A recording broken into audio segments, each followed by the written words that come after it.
Hey guys, welcome back to the channel. This is story about what if Naruto grandson of Tsunade Senju part 1. Before I start, please do support for more amazing content and comments for part 2. Do consider to subscribe my channel and share my video to your friends and check out the description as well. Let's start the video. It was at the tender age of 9 that Naruto felt his chakra change.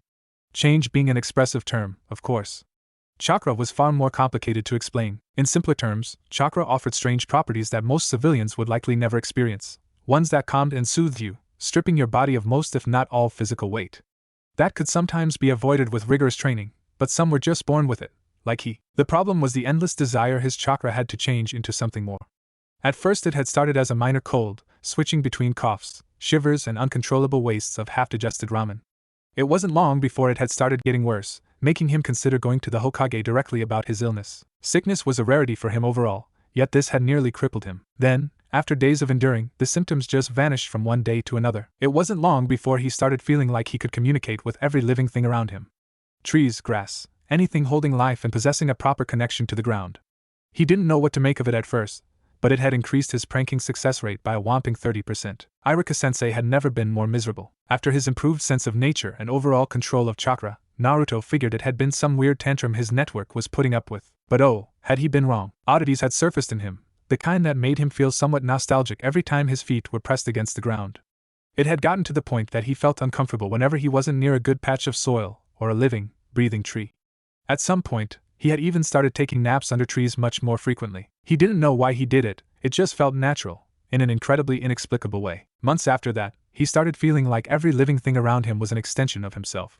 He could tug on the leaves of a tree just by concentrating, feel the footsteps of people walking on grass, and make unwanted weeds retreat with so much as a look of contempt. It was a new and exciting quirk almost every day. One morning, Naruto had woken up to see his eyes, normally violet, even more intense and vivid. He was accustomed to seeing them that color, but now they were like freshly cut diamonds, imposing and sharp. He consoled himself with the fact that somehow, thanks to such a change, he felt even more connected with nature. In class, he took a break from acting out. He wasn't even pestering Sasuke for spars anymore. Instead he slept, or at least acted like he did, and played with a few bulbs he had borrowed from a gardening shop near his shanty apartment. He used most of his time trying to make them sprout and grow, but it proved to be a much more difficult process than originally anticipated. After a couple weeks of struggling, he finally made them sprout with his mind's eye. After they had grown to reasonable dimensions, he planted them. Overjoyed was an understatement of how he had felt then. At the time, however, Naruto didn't know that a curse had sprouted at the same time his abilities had. Nor would anybody else until it was far too late. Now, as he wandered the same park that had served as his grounds to improve his abilities, Naruto ran across the field of green pasture with his eyes closed to test just how deep his sensing went. He ran in between and over sleeping adults, across children that were giggling and playing, and all without bumping against anyone. He stopped his little feet and opened his pair of lilacs, staring at what seemed to be a young girl with indigo hair and delicate-looking fair skin. He ran his way toward her and saw that she was crying under the same tree he usually used for naps. His eyes inspected her for injuries, but she held none. Finally, he found the culprit of her tears. Before her whimpering, kneeling figure stood a pair of stomped variegated tulips. He scowled seeing this, for they were the very first and same flowers he had bloomed with his strange abilities. "Are you crying because they stomped the tulips?" Naruto asked. The girl, feeble her composure and hoarse was her voice, nodded and spoke.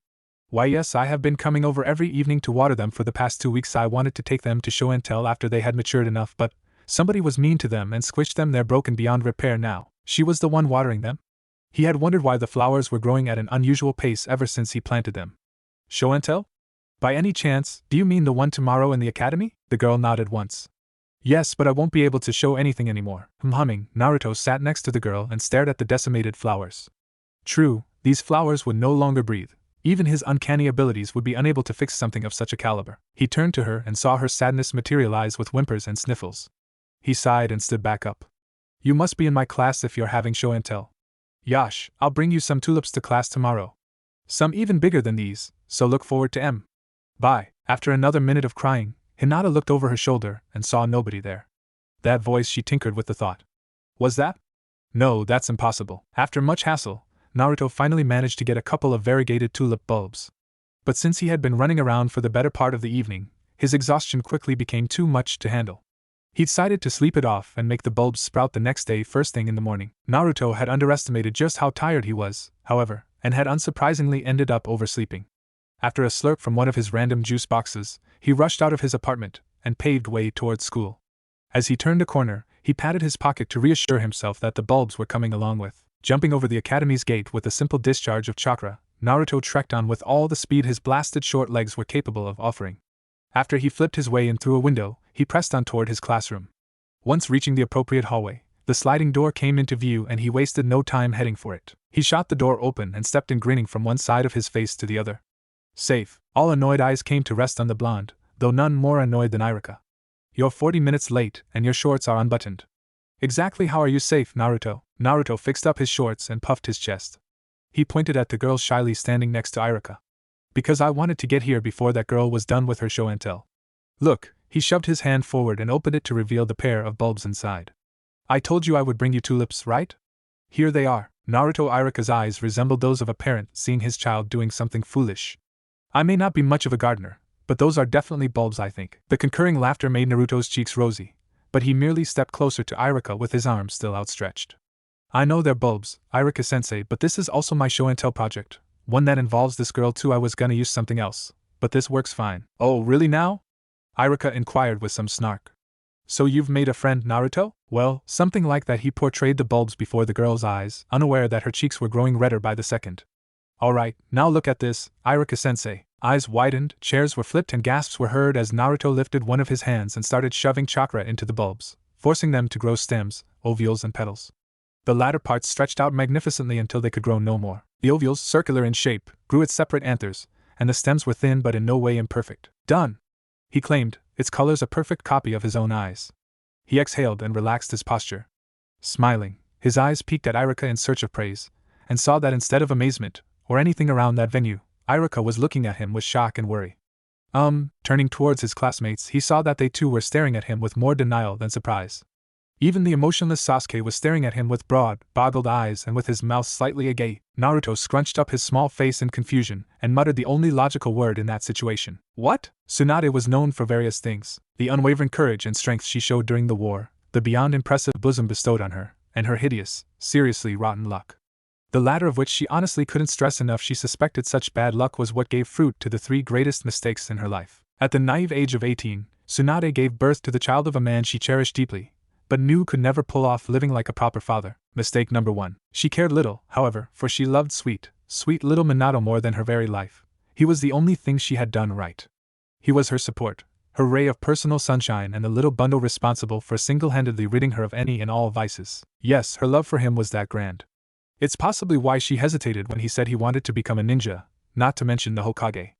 But after several arguments, she gave him both her cursed necklace and blessing to become a ninja. Mistake number 2. Naturally, the little pipsqueak proved himself to be as prodigious as 2 of the greatest Senju, Tobirama and Hashirama. He only garnered even more fame as the Yellow Flash during the war, the fastest shinobi to ever live, they still say. However, before any of that, she changed his surname to Namikaze in fear that he would be targeted by the enemies of her clan. Mistake number 3. After the war was over, she was confident her young man had finally gained the respite he so charitably deserved. He had earned the title of Hokage, gained a beautiful wife she more than approved of, and practically ordered her and Jiraiya to live happily in a vacation that was meant to last forever. But of course, what was life without twists? Minato and his wife perished sacrificing themselves for Konoha, and everything she ever loved died with them. What disgusted her above else was that she could have saved him had she been there, at his side, like she should have been from beginning to end. But she had been naive, too trusting. She had been blinded by her own expectations that Minato, a Senju, could hold his own even against all 9 of the legendary Biju. From what she heard, he actually did hold his own against the Kyuubi, the strongest of the Biju. They say his ferocity in that battle was equal to that of Uchiha Madara, and that his will to protect had been just as powerful as his grandfather's.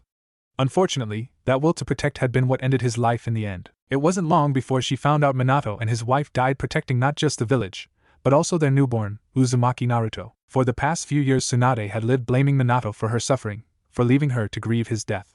Perhaps this had been illogical, but no mother should ever live to bury her own son, and not until she realized she had been mourning hypocritically because she would have done the same for him did she finally understand how foolish she had been for scorning him at all. Of course Minato would rather die than live to see his firstborn perish. He was his mother's son, after all. But even after realizing this, Tsunade couldn't help feel somewhat grudgeful when thinking of little Naruto, even if his innocence was practically infinite. But like her spite for Minato, she had grown out of it with the passage of time. Once in a while, she would receive pictures of him from the shinobi under Jiraiya's payroll. He was 9 now, and he was the most adorable little thing she had ever laid eyes on. Still, she dared not go to him for various reasons. She was scared he would hate her for leaving him alone in Konoha, and while Jiraiya assured her he had never been hurt because of his Jinchuriki status, she feared he would hold a grudge against her for leaving him alone for 9 years. Her heart could not handle the hatred of a child so identical to Minato. However, she would be damned if something so superficial would stop her from taking care of her grandchild, even if she wasn't yet ready to deal with the responsibility. She was the strongest kunoichi in the world, damn it. She knew she'd be ready eventually, which is why, after many years of serving as a nomad gambling her fortune away in an effort to fill the void left by Minato, she was meeting Jiraiya in a bar she enjoyed frequenting for the first time in years to discuss Naruto's condition. You're one hard lass to locate, Tsunade. Sitting on a creaky stool, Tsunade swore she would destroy before leaving the bar. Her chocolate eyes found the tallest man she had ever met. Jiraiya, what took you so long? Forgive me, he uncharacteristically apologized. But the map you sent me had 5 different encryption languages, 3 of which no record exists and another that bases around a tongue that was used millenniums before the Rakuto Senin's time. I can tell you put some serious thought into it. Fortunately, I didn't need to waste a whole week trying to translate it all. Tsunade's left brow came up. Oh? Then how is it that you found me? Shizen told me where you were, Jiraiya cackled, seeing Tsunade's cheekbone twitching in annoyance. She's been secretly sending me your location ever since we parted ways years back. Don't hold it against her though. All she's been doing is more for your sake than mine, seeing as I'm the only one who can get you out of any pickle. What with you diligently ignoring the existence of Konoha and all. Tsunade sighed hearing this and slumped on the bar's counter. I should have known that little brat was up to something. She kept coming back to the apartment with a new bottle of sake almost every day. The guilt must have been eating her. Jiraiya raised his hand and ordered a drink from the man ringing the floor. Why did you take her with you again? I told you. She's the niece of a good friend that died in a mission, muttered Tsunade. Besides, she's a talented medic and God knows the world needs more of those. She sniffed as the thought threatened to fill her with sadness. So, on to what we're here for. How's my little blonde doing? Must I poison Konoha's water supply to get him out of that hellhole? Did you know a few milligrams of certain elements can kill an entire human population via waterholes? Jiraiya knew Tsunade was joking. Still, as he sipped from his newly arrived drink, he worried she would truly go through with her threat should he tell her what he knew. Tsunade, I need you to keep calm with what I'm about to tell you, okay? A chill crawled down Tsunade's spine. The fact that she knew the exact composition of the chemical drawing that reaction from her did little to calm her worry. Jiraiya, you have 5 seconds to keep talking. The darkness in her voice brought goosebumps to Jiraiya's arms. He had only heard such a deathly tone from Tsunade one time before, and he nearly died then. Promise me you'll keep calm. I am calm. The wood on the counter before them splintered under the sheer pressure, the girth of Tsunade's massive chakra. Her eyes turned to Jiraiya with moist already over them. Please, for the love of what you consider precious, tell me he's not. The few clients in the establishment started making their way out. Others that stayed began speaking amongst each other, having never seen visible chakra before. The bar attendant shakily neared them from his station, his face clammy and lacking any solid color. Is everything all right, ma'am, sir? Jiraiya suppressed a sigh hearing her plea. All this time, and Tsunade still didn't understand that she was what he considered most precious. We're fine, sorry for the mess. I'll be held responsible for any further damage. Here, my account number, take what you need. Seeing the young man waltz back hurriedly with the offered digits in hand, Jiraiya addressed Tsunade carefully. The little troublemaker's fine. He's not harmed or anything of the sort. It's just he groaned and downed his drink in consecutive gulps to gain some false courage. Well, he's kinda being detained in the deepest pits of ANBU headquarters. That heartless, old bastard. The aura around the only female Sanin didn't change, though that only worried Jiraiya more than had she exploded into curses. It was like sitting next to a ticking time bomb long overdue for detonation. Tell me, why was he put in there to begin with? Jiraiya swallowed deeply as his mind drew up his next words. Take this with a grain of salt, time, but according to my informants inside the village, Naruto was seen using Mokotan as a show and tell project. The stool Tsunade was sitting on instantly turned into lumber. Her golden pigtails flailing under the power that is her green chakra, she turned and headed in the opposite direction, her heels clicking and scratching the boards under them. Ignoring the door 5 feet across from her, she made her own with a single chakra-enhanced fist. Tsunade! Jiraiya went after her and followed after the seething Sanin a wise 3 feet away.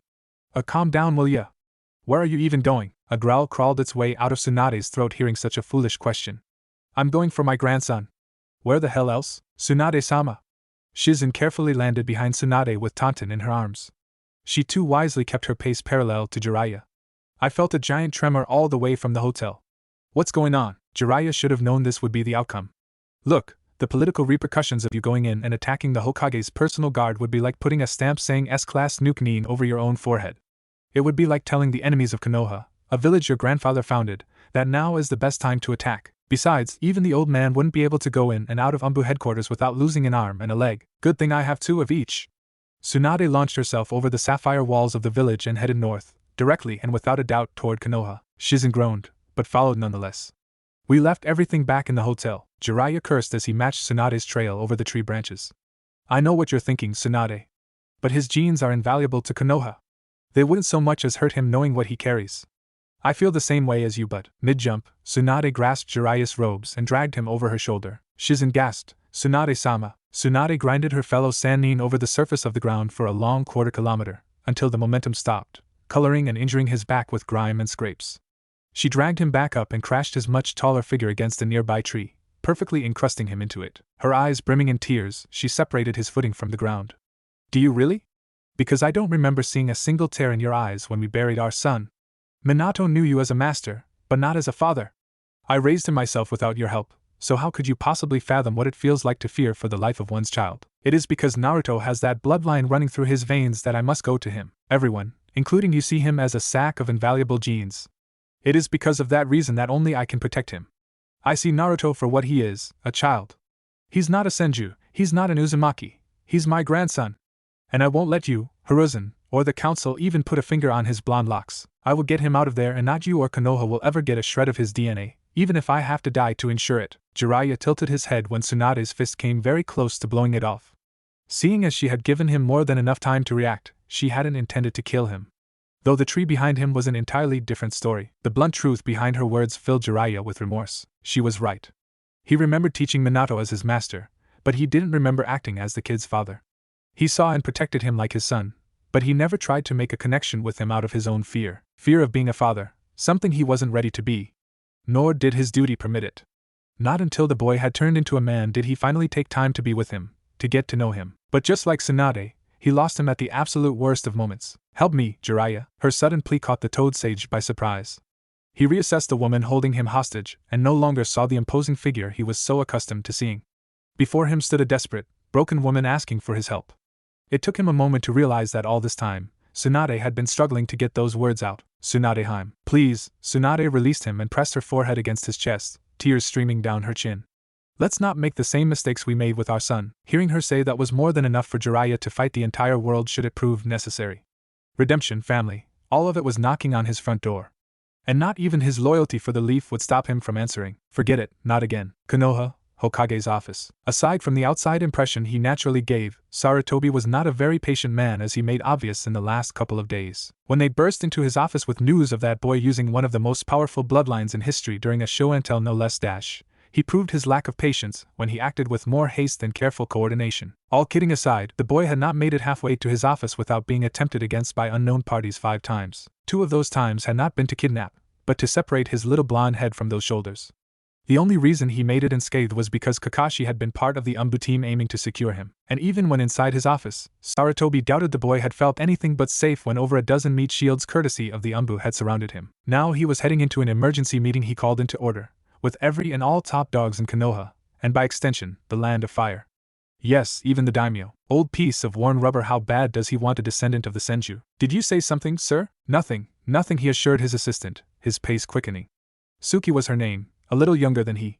She was kind if not a little nosy, though that's why he personally hired her to begin with. After considering several options, Sarutobi had decided to lock the boy in literally the safest place in the Land of Fire, the pits of ANBU headquarters, where there was an agent in every corner, and over 300 more patrolled with specific regulations. Even Uchiha Itachi would find it difficult to go in and out of that place without losing an arm and a leg.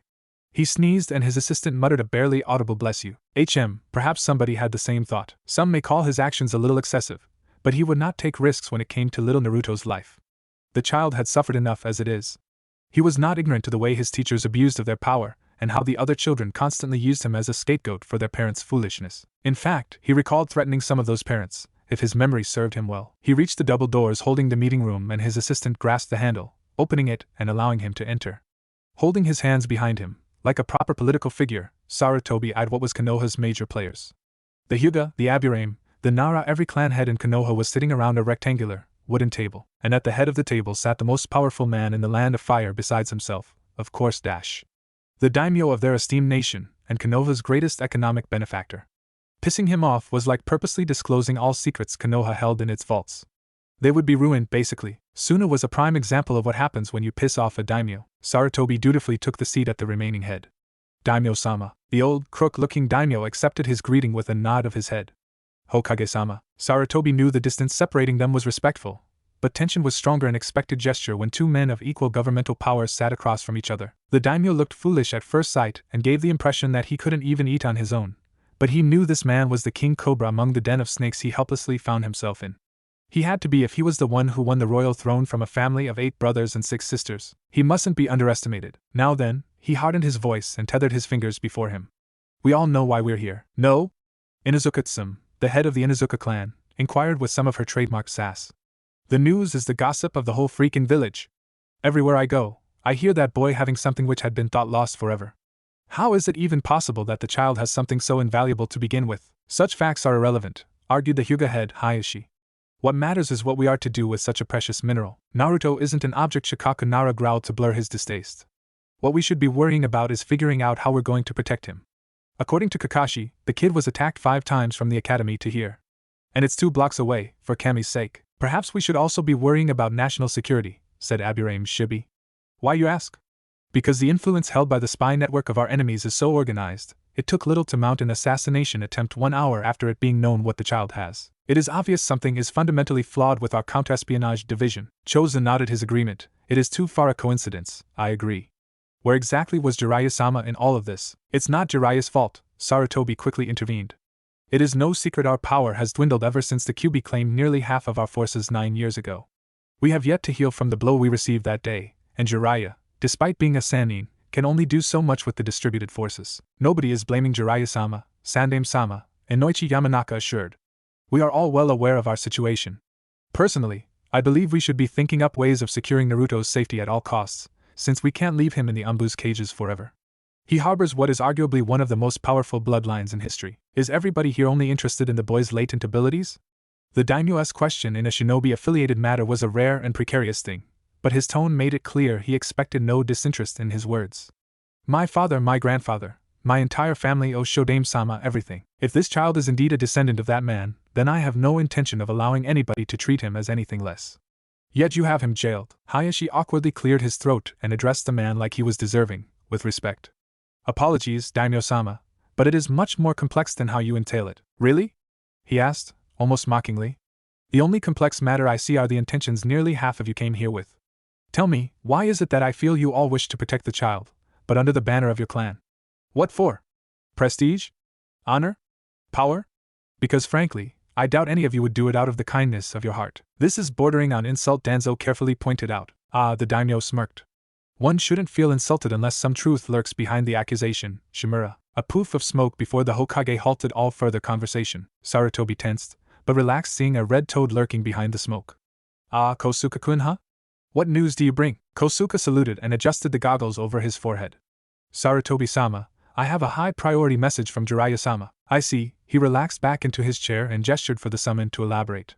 Let us hear it then. Perhaps he would finally hear some good news. Hi! The cheerfulness the little toad seemed to enjoy using vanished for a moment. Old man, me and Tsunadeheim are above the Hokage monument. Hand over Naruto to us and we won't have to pierce all 5 layers shielding the underground ANBU headquarters and drag him out. You and I both know we are one of the few couples in the world capable of achieving such a task, so please save us the trouble. There goes that hope. Danzo instantly stood broad and enraged. What insolence is this? The small toad continued unperturbed. If you hand him over peacefully we can avoid clashing, so we encourage and plead you to comply. Give Kosuke your answer and he will tell me your reply. Sarutobi ripped his robes and revealed the combat armor beneath. Diplomacy was obviously out, he needed to stop them before they did something foolish. ANBU. Kosuke nodded, answer received. Another puff of smoke later, and he was gone. After a few seconds of numbing silence, the entire village felt a tremor that would humble an earthquake's devastating power. Hokage monument, why are you letting him know we're here? Seeing Kosuke disappear, Jiraiya sat down and brought his hands together. He inhaled and exhaled to keep his body still and nimble. It isn't betrayal if you warn them first. Now be quiet, I have to concentrate to find Naruto's exact location. I don't want to call on Fukasaku-sama and Shima-sama for something so trivial. Tsunade prepared a retort, but settled for pouting and grumbling instead. That's wishful thinking, idiot, of course it's betrayal. She crossed her arms under her chest and watched over Konoha's blissful sleep. Part of her couldn't believe what they were about to pull off, especially considering what her son did for this village. But those were Minato's ideals, not hers.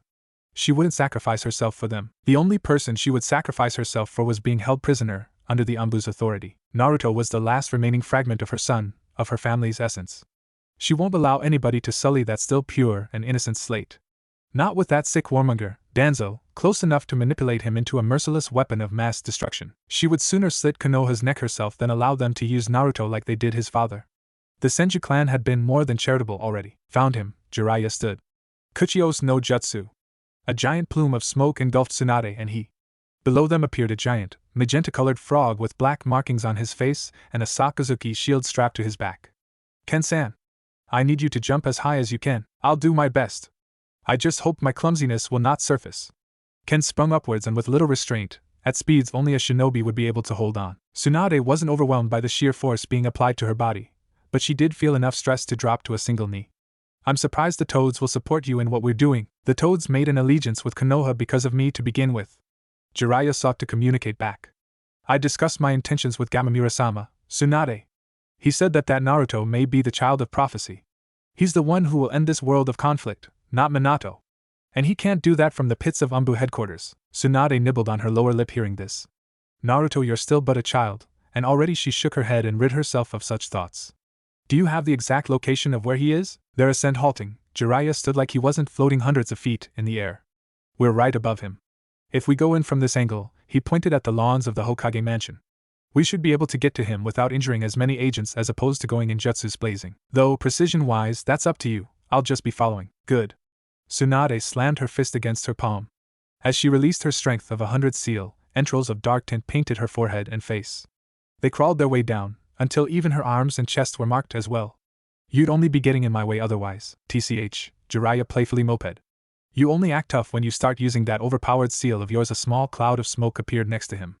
Oh, Kosuke! What did the old man tell ya? Kosuke seemed underwhelmed by the height as he gave a thumbs up. As you expected, Jiraiya-sama.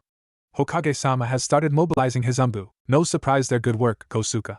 Dismissed. Once Kosuke proofed away, he addressed Ken next. Oi, Ken! Thanks for the help. Ken nodded his massive head. Thank you for picking someone as clumsy as me, Jiraiya Dano. Another plume of smoke below them, and Tsunade started plummeting down at ludicrous speeds with Jiraiya right behind her.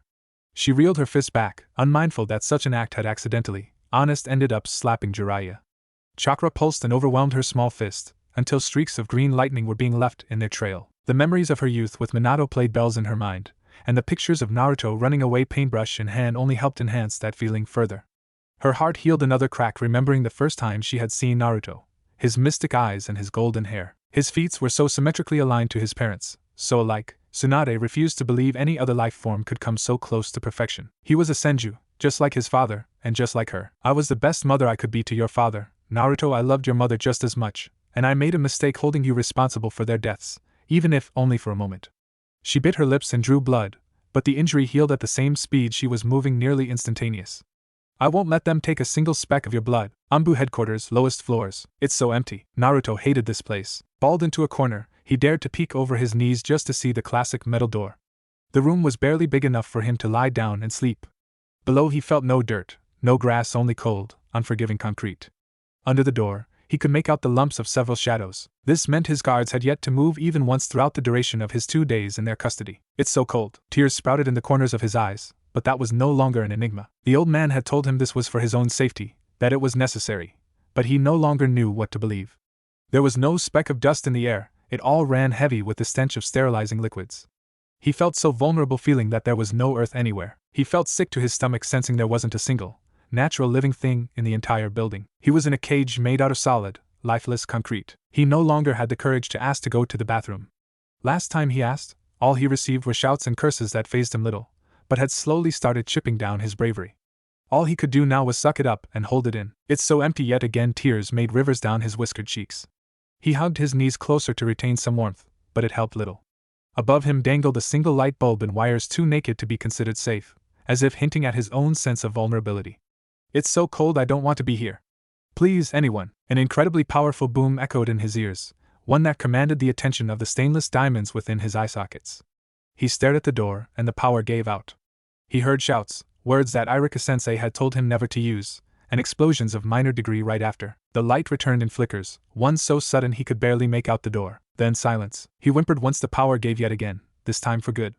His teeth clattering and his eyes breaking into more tears, Naruto felt more miserable now than he ever did in his life. He heard shouts again, this time closer and clearer. He started trembling and held the need to go to the bathroom with every fiber of his being. Please somebody get me out of here. In an instant, the door before Naruto was blasted off its hinges and crashing somewhere else entirely. The power returned, and the light had never been more welcoming. He raised his head and stared ahead. Right in front of him stood a woman with the most beautiful pair of chocolate eyes. His breath hitched and struggled to press forth from his throat. The thought that this woman may be here to kill him, like the many others, hadn't even crossed his mind when he saw the pureness in her eyes. Her expression, clothed in a blanket of flawless skin, was soft and welcoming, like that of a mother seeing her son for the very first time. Naruto. Emotions were rampant in Tsunade's mind. She stared into his jewels for eyes, and wondered if he'd find it weird if she tried to get a closer look at them. She reached for him as her bottom lip started quivering, but the child just kept staring with those innocent, beautiful eyes. She had decided then and there that tears were unbecoming of Naruto. She mumbled, a pathetic start to a first impression. An explosion in the distance warned her Jiraiya wouldn't be able to hold the hundreds of ANBU agents by himself. She shook her worries away and decided to be frank. Look, there's no time to explain, but I have to get you out of here. When the child did no more than stare further, Tsunade was tempted to tug on his cheeks and hug him until his little blonde head popped like a cherry. Considering her strength, that was probably not so far-fetched. Get up! Tsunade ordered. Yes. Naruto didn't know why, but he did as he was told and instantly stood erect. His small body trembled as he wiped away the tears over his eyes. What's going on? Who are you, lady? That's not important. Tsunade picked the boy up and carried him like a sack of rice, her mind arguing that his question wasn't just important, it was critical. Still, she did her best to ignore that side as she scurried through the corridors and directly to where she could hear Jiraiya blasting walls and chanting jutsus. And he's the one who said we should be gentle. Oh. Naruto whimpered and ruffled one lip over the other. Don't run so fast. What? Tsunade stopped and sat him down. She instantly brought her hands forward and started hunting for injuries. Are you hurt? Did those bastards do something to you? I swear if they did anything. No, he blushed, his legs curling and his hands rummaging right above his crotch. I need to use the… Naruto's words stooped too low for Tsunade to make sense of them. What?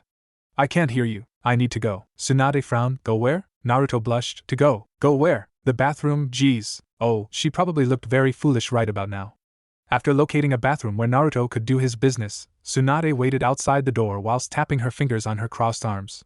This is ridiculous, a bathroom break during a battle against one of the most powerful organizations in the world? You really are your mother's kid, Tsunade-sama. No shinobi was skilled enough to get within 100 feet of her without her knowledge, so Tsunade believed.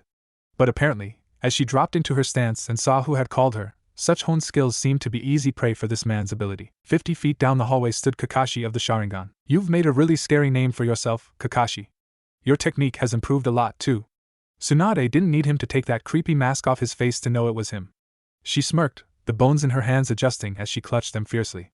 But you're still no more than a toddler.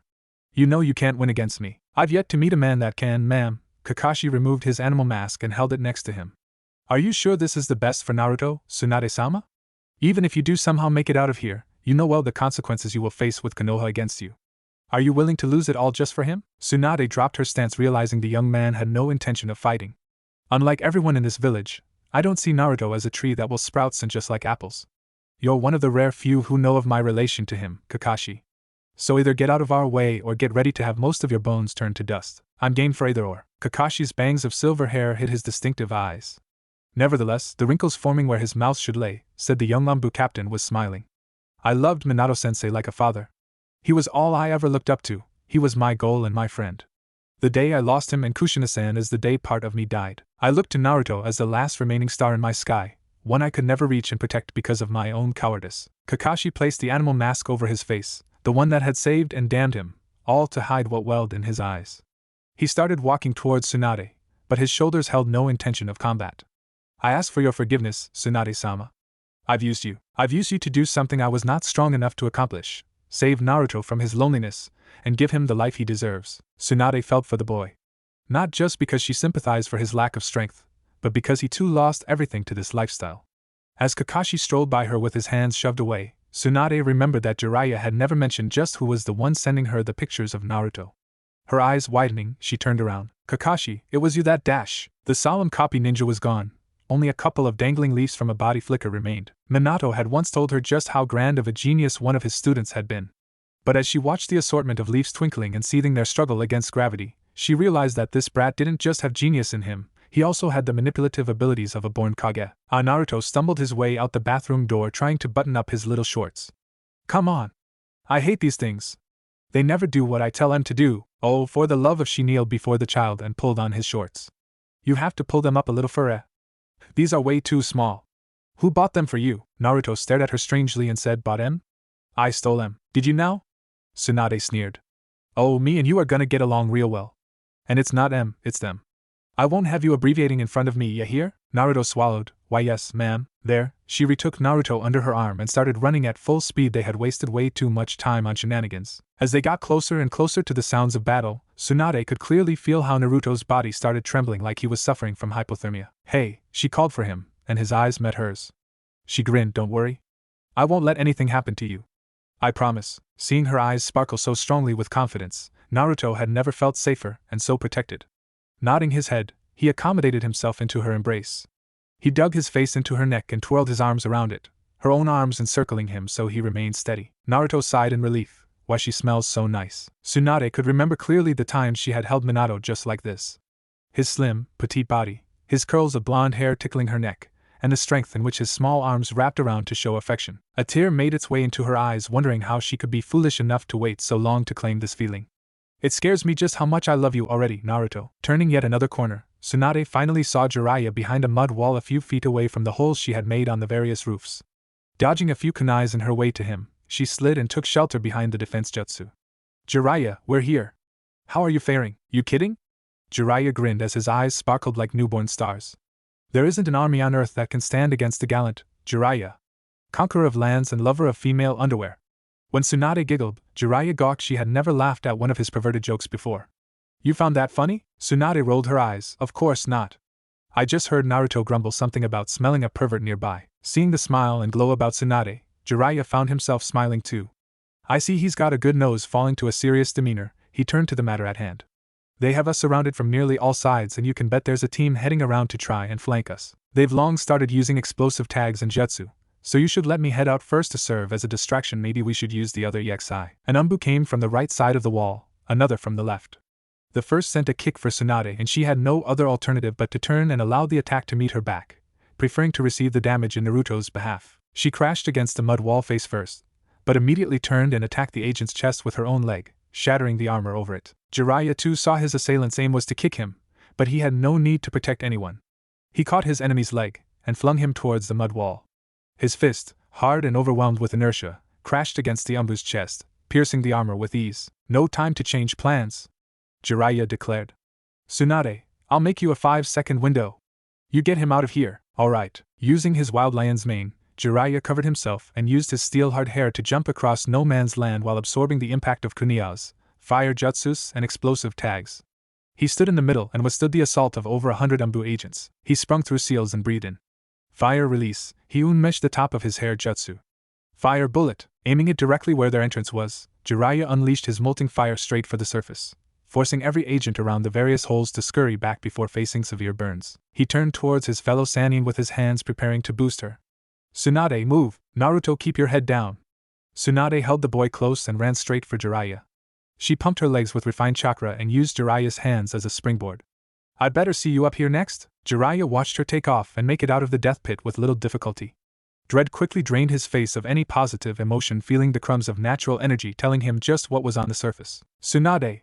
His digits started making seals like machines born for said purpose. It's too cramped for Gamabunta, but for them. As soon as the final floor had been cleared and she reached the surface, Tsunade knew this had been a horrible mistake. The first thing she saw was a male with a white cloak and black trousers, the ANBU commander, and another 50 ANBU agents. She landed, and they all finished their hand seals. Oh crap! ANBU, the commander spoke, his voice void of all emotion and lacking any shade of mercy. The sacred law has been breached by the slug princess of Konoha. He raised his hand with his index aimed skyward. After a moment of silence, he dropped his hand and pointed. Processor. One jumped over everyone. Fire release dash. Another slid past his teammates. Lightning release dash. 5 formed a pentagon around Tsunade. Earth release dash. Several aimed straight for her. Water release dash. From all directions, a jutsu from most elements started heading straight for her with the intention to kill. She fastened her teeth and squeezed Naruto's quivering form tighter. Strength of 100. Yet again thick lines of black markers spread across her figure, filling her being in practically perfect chakra. You'll need 100 more to take me. She hugged Naruto with one arm, and used the other to slam her fist against the floor. The explosion that ensued consumed the area with dust, but not before countless rock formations were lifted and used to cover the center of Ground Zero, where Tsunade and Naruto stood. Another round of countless booms followed suit from the elemental jutsus, destroying the rocks summoned by Tsunade's monstrous strength. After that, however, Tsunade could do no more but hope Jiraiya or someone would come to assist her. But instead, as she swiped away the airborne dust with a flail of her arm, all she could see were the dozens of kunais coming her way from every direction. Tsunade didn't even realize she had decided to use her body to cover Naruto until after she had done it. A sharp pain penetrated every nerve in her body. Hold your fire, fools! Naruto had rarely seen blood before. At best, he had seen his own blood from scrapes on his knees, or from the result of sloppy fiddling with shuriken. But nothing on the level of what he was about to see. He tipped his head up to see the scene playing out before him. The sight of the lady who had rescued him, Tsunade was her name, shielding him from dozens of knives.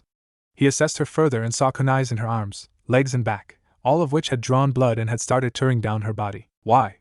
Drips of it met his forehead, and Naruto gawked with horror etching his clammy face. Even more started pooling under him until his hands could feel the thin warmth of it at the tip of his fingers. Why? He inquired yet again, his voice small and cracking. Why would you go so far for me? Idiot Tsunade's grin would have been infectious, had there not been a reasonable amount of blood making her lips a tad redder than usual. Didn't I promise to keep you safe? Besides, do you think a grandmother would ever let her grandchild suffer pointlessly? That's not how a family works. His eyes flashed a very thick scarlet. Family? Was that why she had taken the blow on his account? Naruto had never felt angrier, and more confident in his abilities than that very moment. You're my grandmother? Then, you know my father and mother? Tsunade chuckled at such a convoluted question. Of course I know them. Your dad was my son, she groaned as her body started mending. The thought that told her this was not the time to have this conversation, ignored by the adrenaline coursing through her veins. I loved your father very much, Naruto, and I love you just as much. I'm so sorry I left you alone. Damn, Hiruzen cursed much more strongly in his mind. The scene before him was like a war-torn battlefield, one punched in the face by countless meteors right after. I was almost too late. The respected council landed behind their Hokage, Tenzo unsurprisingly in the lead. He assessed the damage with a critical eye. The procedure to this was obvious to him. ANBU, arrest them. Wait. Hiruzen swung his summoned staff and halted all agents at his command. They stood down, and he frowned. Nobody touches them without my permission. And mine. Jiraiya landed, cracking the floor under him, his impeding figure much larger than usual. It wasn't because of his height, however, but because of the two legendary toads fused to his shoulders and the silky, controlled nature of his killing intent. His face was toad-like, his marks were longer along the sides of his face, a goatee graced his chin, and his nose was larger. To have to resort to this, damn it! Every ANBU, including the commander, took a step back from their line. His eyes were as intense as any other Sharingan, and his appearance and aura guaranteed he would not take kindly to any who stepped closer into their space. This, they mentally argued, is what it meant to be a Sanin. The power of just one of them was being showcased right before their eyes, and it was a magnificent sight to behold as a ninja. Shikaka phrased it the way everyone thought it, sage mode. Does anyone know a stronger word for troublesome? Only Sarutobi had the stones to invade Jiraiya's ground. His chakra flared amongst his soldiers like a king reclaiming his authority. Those there were reminded just why he was hailed as the god of shinobi. You two are testing my patience, Hiruzen began. You may be my students and I cherish you both deeply, but I will not show mercy to those that harm my village. Hypocrisy runs well in Hokages, Jiraiya knew he struck him good when the old man's eyes narrowed. Seems that wound Orochimaru left is still fresh. Fukasaku-sama, Shima-sama, are we ready? Fukasaku brought his hands together into the ram. Aye, Jiraiya-chan. Ma, for the sake of the child of prophecy, we mustn't hold back. Shima also squirmed her toed hands into a seal. Yeah, let's just hurry. I've dinner to prepare and little time to get to it. Fukasaku-dano, Shima-dano. Sarutobi sighed, seeing two of the strongest summons in existence on each of Jiraiya's shoulders, the two sage toads. Their interactions may have been limited, but they still knew each other fairly well. I find it difficult to accept that you have taken Jiraiya's side. It's not about sides, Sarutobi-chan. The dense power of Fukasaku flourished like a cloudless eastern sky in the morning. The ground under Jiraiya cracked, hinting at the amount of energy streaming through the Sanin. It's about what's right. You should know that better than anyone. Bah! Shima was not dwarfed by her husband's exposition of energy. She concentrated and processed natural energy with just as much ease, if not faster. Let's get this on already. Jiraiya sneered, seeing the Hokage's pace quicken. I've wanted to go all out against you for a while now, sensei. Think the student finally surpassed the master? You're 1,000 years too early to even consider such a foolish thought. Sarutobi dashed forth, His mineral-hardened staff reeled. Oh, I don't know about that. Jiraiya fused his right fist with great amounts of natural energy. You've long been out of your prime, old man. A steel-hard fist met a diamond-hard staff with immense force. The shockwave that resulted lifted dust again, but this time those standing around were pushed back by the sheer inertia of it. As the view cleared, cracks spread from the center where Jiraiya and Sarutobi had clashed, like spiderwebs woven by the very laws of physics. I believe this has gone too far. The fire daimyo appeared with his two guardian ninja at his sides. Yet again the man was presenting himself in a precarious situation, one where royalty had no place, but no Konoha ninja had the courage to point out. I admire your courage and loyalty, Hokage-sama. But isn't there some other way we can solve this? The eyes of Jiraiya and Sarutobi flashed for a moment. They've cost this village on all fronts, Daimyo-sama, Tenzo growled. There is no excuse for their actions. The least they deserve is a death sentence for their betrayal. No! All eyes went for the child in the middle. Naruto stood defiantly before the hundreds of shinobi, all with the ability to kill him with as little as a swing of an arm. He knew, yet his eyes, they were fearless. He stood guard with his arms outstretched in front of Tsunade. They were no longer trembling. Nobody will take her away from me. A child this young shouldn't possess such unwavering courage. Everybody present knew this. Then they recalled just where his roots were, and the reason he was being kept in the ANBU's pits in the first place. This boy was undoubtedly a Senju. What magnificent, staggering bravery! The daimyo stood in awe and inspired on his own 2 feet. One so young and already demonstrating the virtues of a born protector. If I didn't know any better, I would say you were the Lord first reincarnated, child. He may not be the reincarnation of my grandfather. Tsunade raised herself from the ground without an injury in sight. Smiling down at the wide-eyed Naruto, she stood by his side and pushed him to her. But he is the offspring of our son, the Yondaime Hokage, Namikaze Minato. This boy is my grandson and I will not let Konoha use him as a political bargaining chip. That I swear. Even the ANBU were caught off guard by her confession. The Yondaime's son? Incredible. Silence. Tenzo also stepped within Jiraiya's circle without worry, his face showing an abundance of rage. Those are national secrets you're spouting, Sunade. Does nobody here understand the gravity of the situation? Are we all here to spit out secrets like a bunch of ingrates? Control yourself, Lord Tenzo. Shikaku Nara strolled his way past the enraged elder, and stood next to his Hokage. We are before ANBU here. Do not mock their loyalty by saying they will gossip about such sensitive information. Besides, the knowledge that Naruto has Mokutan is essentially public by now. Assumptions will begin to surface in no time. A wise statement. Hayashi Hyuga also stood at the Hokage's side, declaring his support of the wise leader's reign and decisions. The council, the ANBU. We are all aware this is S-class information to be held at the expense of our lives. Hokage-sama, if I may? Hiruzen grunted his agreement. Proceed. ANBU. Hayashi cried. Secure the perimeter and make sure no unwanted stragglers are among us. My Byakugan has assured me there isn't, but I do not wish to leave anything to chance. Yes, sir! The hundreds of ninjas spread like sand thrown across a table, in every and all cardinal directions to follow through with their orders. The Yondaime's son? Naruto's abnormally colored eyes instinctively found the head that was literally right above them, the Yondaime's stone monument. His idol, the person he aimed to someday surpass, was his father? I'm his son? The Yondaime Hokage's son? Holy sure dash. Hey! Tsunade tugged on his cheek, both to stop him from cursing and because she'd been holding the urge to do so for a while now. Oh my god, they're so soft and chubby! As he boasted a pout that could melt diamond, Naruto rubbed his sore cheek. When Tsunade turned back to face Sarutobi, he peeked at his supposed grandmother from the corner of his eye. Naruto didn't know how, but he could feel the kinship there, pulling at his most prime of instincts. You and that obscene pervert. You're really my grandparents? For reals? Tsunade ruffled the youth's mop of golden hair. Yep. For reals, all those years of repressed anger surfaced in Naruto then and there. His first target, the Sandaime Hokage of Konoha. His eyes found the elder with a dot of fury deep in them. Gigi, why didn't you ever tell me I was the Yondaime's son, that I still had living family? To protect you from exactly this, Sarutobi relaxed his posture and twirled the staff around his back. He stamped the floor with it, his eyes still fierce but requesting forgiveness. You need to understand I did what I did for you, Naruto. Everything I did was for your own good. What kind of excuse is that? Snarled the young Senju. Who decides if my family is good for me or not? Naruto. Jiraiya also lowered his fists, though his composure remained tense. This isn't the time or the place. We all obviously have some explaining to do, but not in front of this many people. Fukasaku nodded. Jiraiya boy speaks wisely. I concur. The daimyo stepped within Jiraiya's circle with his 2 shinobi, Asuma and Chiriku, in tow. I cannot have descendants of our founders seen as common criminals. It would bring insult to everything we represent. I am aware this situation cannot be influenced by me, per se. But Lord Hokage, I bid you understand what I am trying to get across. I do. Sarutobi glanced at Jiraiya, a wealth of knowledge being transferred through their eyes alone. Sighing, the Hokage nodded at his student. He turned towards the small bundle of yellow rays beside Tsunade. Naruto, do you still HPLD any love for Konoha? A vague question, everyone present decided. But to the 9-year-old Naruto, the answer was crystal. Of course I love Konoha, Naruto smiled. It's the only place I can call home. Tsunade looked down at the child and knew his feelings were genuine. She felt conflicted about this, for if Naruto wished to stay in Konoha, she would have to stay as well. And that was the last thing she wanted at the moment. Then you must abandon it. Sarutobi felt a certain amount of pride seeing the boy blench at such an outcome. At least for a while. As for you two, his tired eyes turned to Jiraiya, though they knew he would be speaking to the both of them. You will take him away from here and keep him safe at all costs. Both of you are to return to the village when I wish you to do so. I will give you further orders later on. Oh, and mark my words. If either of you tries anything slick, I can assure you I will not be as merciful as today. You have been warned. This is blasphemy, the former leader of Root, Danzo, growled in disbelief.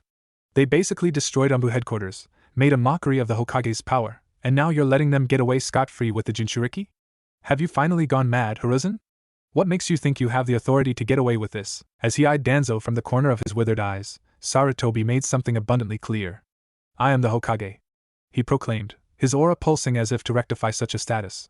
Does anybody here think they can defy me without consequence? His council of clan heads wisely came to stand around their leader. This village is not ruled by democracy, Danzo. The majority does not decide what is best for Konoha. I do. Naruto stared at the Sandaime with awe in his grape-colored eyes. Whoa, I didn't know Gigi was such a badass, a cool guy. What's a Jinduki, by the way? It's Jinchuriki, Naruto. Tsunade smiled at him. And I'll tell you when you're a bit older, deal? Naruto grinned, thinking it may be a super-secret ramen recipe only adults know about. Deal. Danzo had never felt more outnumbered and humiliated. Grinding his teeth, he made his way into their unified squadron with the usual small limp in his step. You're right, Hiruzen. You are the Hokage. The faintest smirk came to his lips once he stood in front of Sarutobi, as if to assure that he would follow him. He would have his chance someday. Tsunade looked at Jiraiya suspiciously, and whispered just below the threshold of common courtesy. Did you and Sarutobi plan all this? It feels way too extravagant and convenient. Saying his appreciation and goodbyes to the elder toads, Jiraiya turned back to Tsunade with his face back to normal. He gave her a toothy grin and 2 sparkling thumbs up. Maybe we did, maybe we didn't. Well then, the daimyo chuckled as he partook at the suddenly popular custom of surrounding the Hokage. Naruto-kun, I have the perfect place for you to hide out in. How would you like to live like you deserve, and indulge yourself in the luxuries of my castle? It is surrounded by a beautiful forestry, and I have a young heir you may enjoy playing with. Naruto stared at the man, his mouth open to show but a small black dot. He looked up at Tsunade. Who is this creepy old dude? In all his years knowing him, Sarutobi had never heard the daimyo howl with such an honest and unrefined laugher. Naruto opened his eyes, and rubbed them to rid the drowsiness in them. Feeling silk against the upper portion of his arms, he dug them deeper under the cold offered by the nether parts of his unusually plump pillows. Feeling suspiciously comfortable, he sat up and inspected the room he found himself in. The sheets around him were a strong magenta, made from a material he knew was expensive just by the coloring. The room was large and sturdy, but still kept those hints of luxury with the solid wood that made the flooring. Most imposing of all, however, were the crimson curtains shielding the windows, and the drapes of silk covering the canopy bed he was in. Of all this, only one thing helped Naruto make sure he wasn't in his cramped apartment. It smells like cinnamon. He started hiking the treacherous terrains of his unnecessarily large bed, and fell face first against the wood when he unknowingly reached the horizon. Wood, he muttered half asleep. Ah, wood. Awesome, perfect wood. I missed you so much in that stupid prison. Naruto rubbed his face against the floor, a look of ecstasy on his whiskered face. What are you doing? Naruto reluctantly stopped harassing the fine wood to open his eyes. At the door, right next to the entrance to his room, stood Tsunade, a cup of what appeared to be tea in her hand. He tried to fish out an excuse, but his brain betrayed him when Tsunade sneered, forcing his cheeks into a warm flush. I was just at that prison, you see. Shut up. Pouting, and with his pride wounded, Naruto stood back up and grumpily crossed his arms. Where the hell, she glared, and he fearfully cleared his throat. I mean, where are we? Tsunade smiled so widely it began to hurt a little. She was finally with Naruto. The warmth she felt at the sight, at the simple knowledge that he and she were sharing a home, was completely overwhelming. Well, my little Senju heir-to-be, she made her way inside and sipped at her tea. We are in the daimyo's humongous castle. You fell asleep in Sarutobi's couch back in Konoha, and the lord, I have no idea why, insisted we return to his home that very night. We got here just a few minutes ago, and you slept through the entire trip, so it's around noon. Apparently, all he went to Konoha was to get you to begin with. I don't know what his deal is, but he seems to have taken a liking to you. She smiled slyly. Not too shabby, Naruto. You're only 9 and you already have 2 of the most powerful men on the planet tied around your little finger. Naruto rummaged through his left ear, apparently not caring about that. Really? They're just a couple of old folk to me. I still think it was a terrible idea. Jiraiya came sporting the rear with his own tea in hand, his expression like that of a chicken holding a bloody vendetta against the sun. Who the hell moves cross-country at 9 at night with only 2 guardian ninja? I mean, sure we were with him, too. But come on. I'm supposed to be on vacation. Whoa! Naruto's index pointed at Jiraiya, outrage enhancing the lines over his face. The god of hentai is also here. Show some respect, you little brat. Jiraiya exploded. I'm also your grandparent. Naruto stuck his tongue out. Doesn't excuse you of your crimes, god of hentai. I haven't even done anything. And stop calling me that. It is so uncreative. When Tsunade blurted out laughing, their little childish squabble came to a halt. She swiped the emotional tears pooling in her eyes, some of happiness, others of raw disbelief that such precious moments would finally be consistent. Alright, that's enough, she sighed as she dropped all playfulness. Naruto, I think you're entitled to some answers, so, ask away. Naruto steadied himself and stared at them both, as if he were searching for something. Why did you leave me alone for 9 years? Naruto's eyes hinted at how straightforward he would be in his questions. He didn't even seem his age for a moment. The toad Sanin was the one to wonder if that had anything to do with the Senju blood in his veins. Jiraiya used one of the canopy's posts for support, and pressed himself against it, sipping at his tea. There will be no lies between us, Tsunade. I know, Tsunade nearly snarled. Her heels clicked against the floor as she neared a polished, ebony-colored table and placed her cup over it. I held you and Minato responsible for the destruction of the one happiness I had. It was only for a short period of time, but I did so nonetheless. You were already 4 by the time I snapped out of my own foolishness. I couldn't bear to see you hate me, so I cowardly refused to return. She's not the only one at fault here, Naruto. Jiraiya finished his tea and laid the cup next to Tsunade's. I may have spent most of my time trying to keep you both out of harm's way, but it makes me feel no less ashamed that I wasn't there to try and make you two get acquainted with each other. It's one of my many regrets. Hearing this gave Naruto a mixture of emotions: anger, grudge, understanding and sympathy. Sure, they had left him alone, but now they were back and they wanted to be with him. When was the last time anyone had ever said that to him? Still, the feelings of reproach and resentment were there, present among everything else. The fact was that Tsunade had still abandoned him, but his unselfish nature kept him from demanding an apology because she had lost a son. Something he knew nothing about, but was not insensitive enough to ignore. He better than anyone understood how fragile a person can be. I don't think I can forgive you. Naruto's eyes wandered to ignore the looks of pain the two Sanin turned to give. He was only human, and he could only pray this feeling of resentment would be washed away with time, though he wouldn't count on it. Well, at least not immediately. Another, probably as important question entered his mind. Naruto's eyes sparkling, he continued. What's with me? Why do I feel this weird chakra streaming through me? It's like every living thing around me is an extension of myself, and I can use it to absorb my surroundings. In fact, right now I can feel people walking inside this very building. I don't even know how. It's would release. Tsunade grinned and patted the confused little blonde's head. You're a Senju, Naruto. What you have is called a bloodline, and that bloodline allows you to activate jutsus that would otherwise be impossible for other people to use because of differing genetic traits. From what I know, these cells procreate as late bloomers, hence the rare system that imitates somewhat of a progenitor circle in which… Stop! Jiraiya shook his head at the look of innocence Tsunade gave him. This kid's 9, Tsunade. Stop giving him the medical theory and just tell him outright what it is he has. He too patted Naruto's yellow head. Congratulations, kid, you can make wood. He scowled. Why does that sound dirty? Oh, I can use that. Jiraiya started scribbling like mad as Tsunade flicked his forehead. The perverted Sanin was sent crashing out the opposing window, and that's as simplistic as it is perverted, god of hentai. She turned to Naruto, shaking her head in distaste. She walked her way to the bed and patted the spot next to her, Naruto quickly sitting. She couldn't resist ruffling his hair, having him so close. Basically, Naruto, you have my grandfather's ability to summon and use wood at your will. It's a really powerful technique. It may become your greatest weapon someday. You have heard of the Shodaime Hokage, haven't you? Naruto noticed how hopeful she sounded, so he feigned a chuckle and scratched the back of his head. Oh, of course. He was well versed for his policies involving clans and whatnot. In fact, I remember. You've never heard of him, have you? I have not. Naruto laughed nervously as Tsunade's eyes narrowed. See, come on. Iruka-sensei's lectures are so boring. That stuff never sticks. He made a face, seeing his grandmother a bit saddened. Well, I at least know he used to be incredibly powerful. The kids in my school used to say he may have been one of the strongest Hokages. Tsunade smirked semi-smugly. I know for a fact he was the strongest Hokage. Naruto's eyes bulged into 2 white saucers. Oh. The strongest? He pouted as he hummed in bemusement. But you see, I've also heard Gigi was the strongest when he wasn't so shriveled up, and some have said Dad was the strongest. Tsunade smiled hearing Naruto call Minato Dad.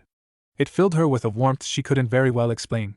Sensei was definitely strong when he was younger, but he would never admit to be stronger than Ji-chan. Minato, on the other hand, she sighed remembering his age when he perished. It's hard to tell when he died so young, but yes, he was labeled as the fastest shinobi and he was barely scratching his 20s. We'll never know. Tsunade watched the little blonde suddenly stare at his hands, as if he wasn't expecting to have so much in his body alone. You're a born genius, Naruto. You're a bit of a late bloomer is all. Jiraiya and I are going to make sure you grow as you should. We're going to be taking care of you from now on. A genius? Naruto reiterated, never expecting to ever hear that word directed at him of all people. Me, a genius?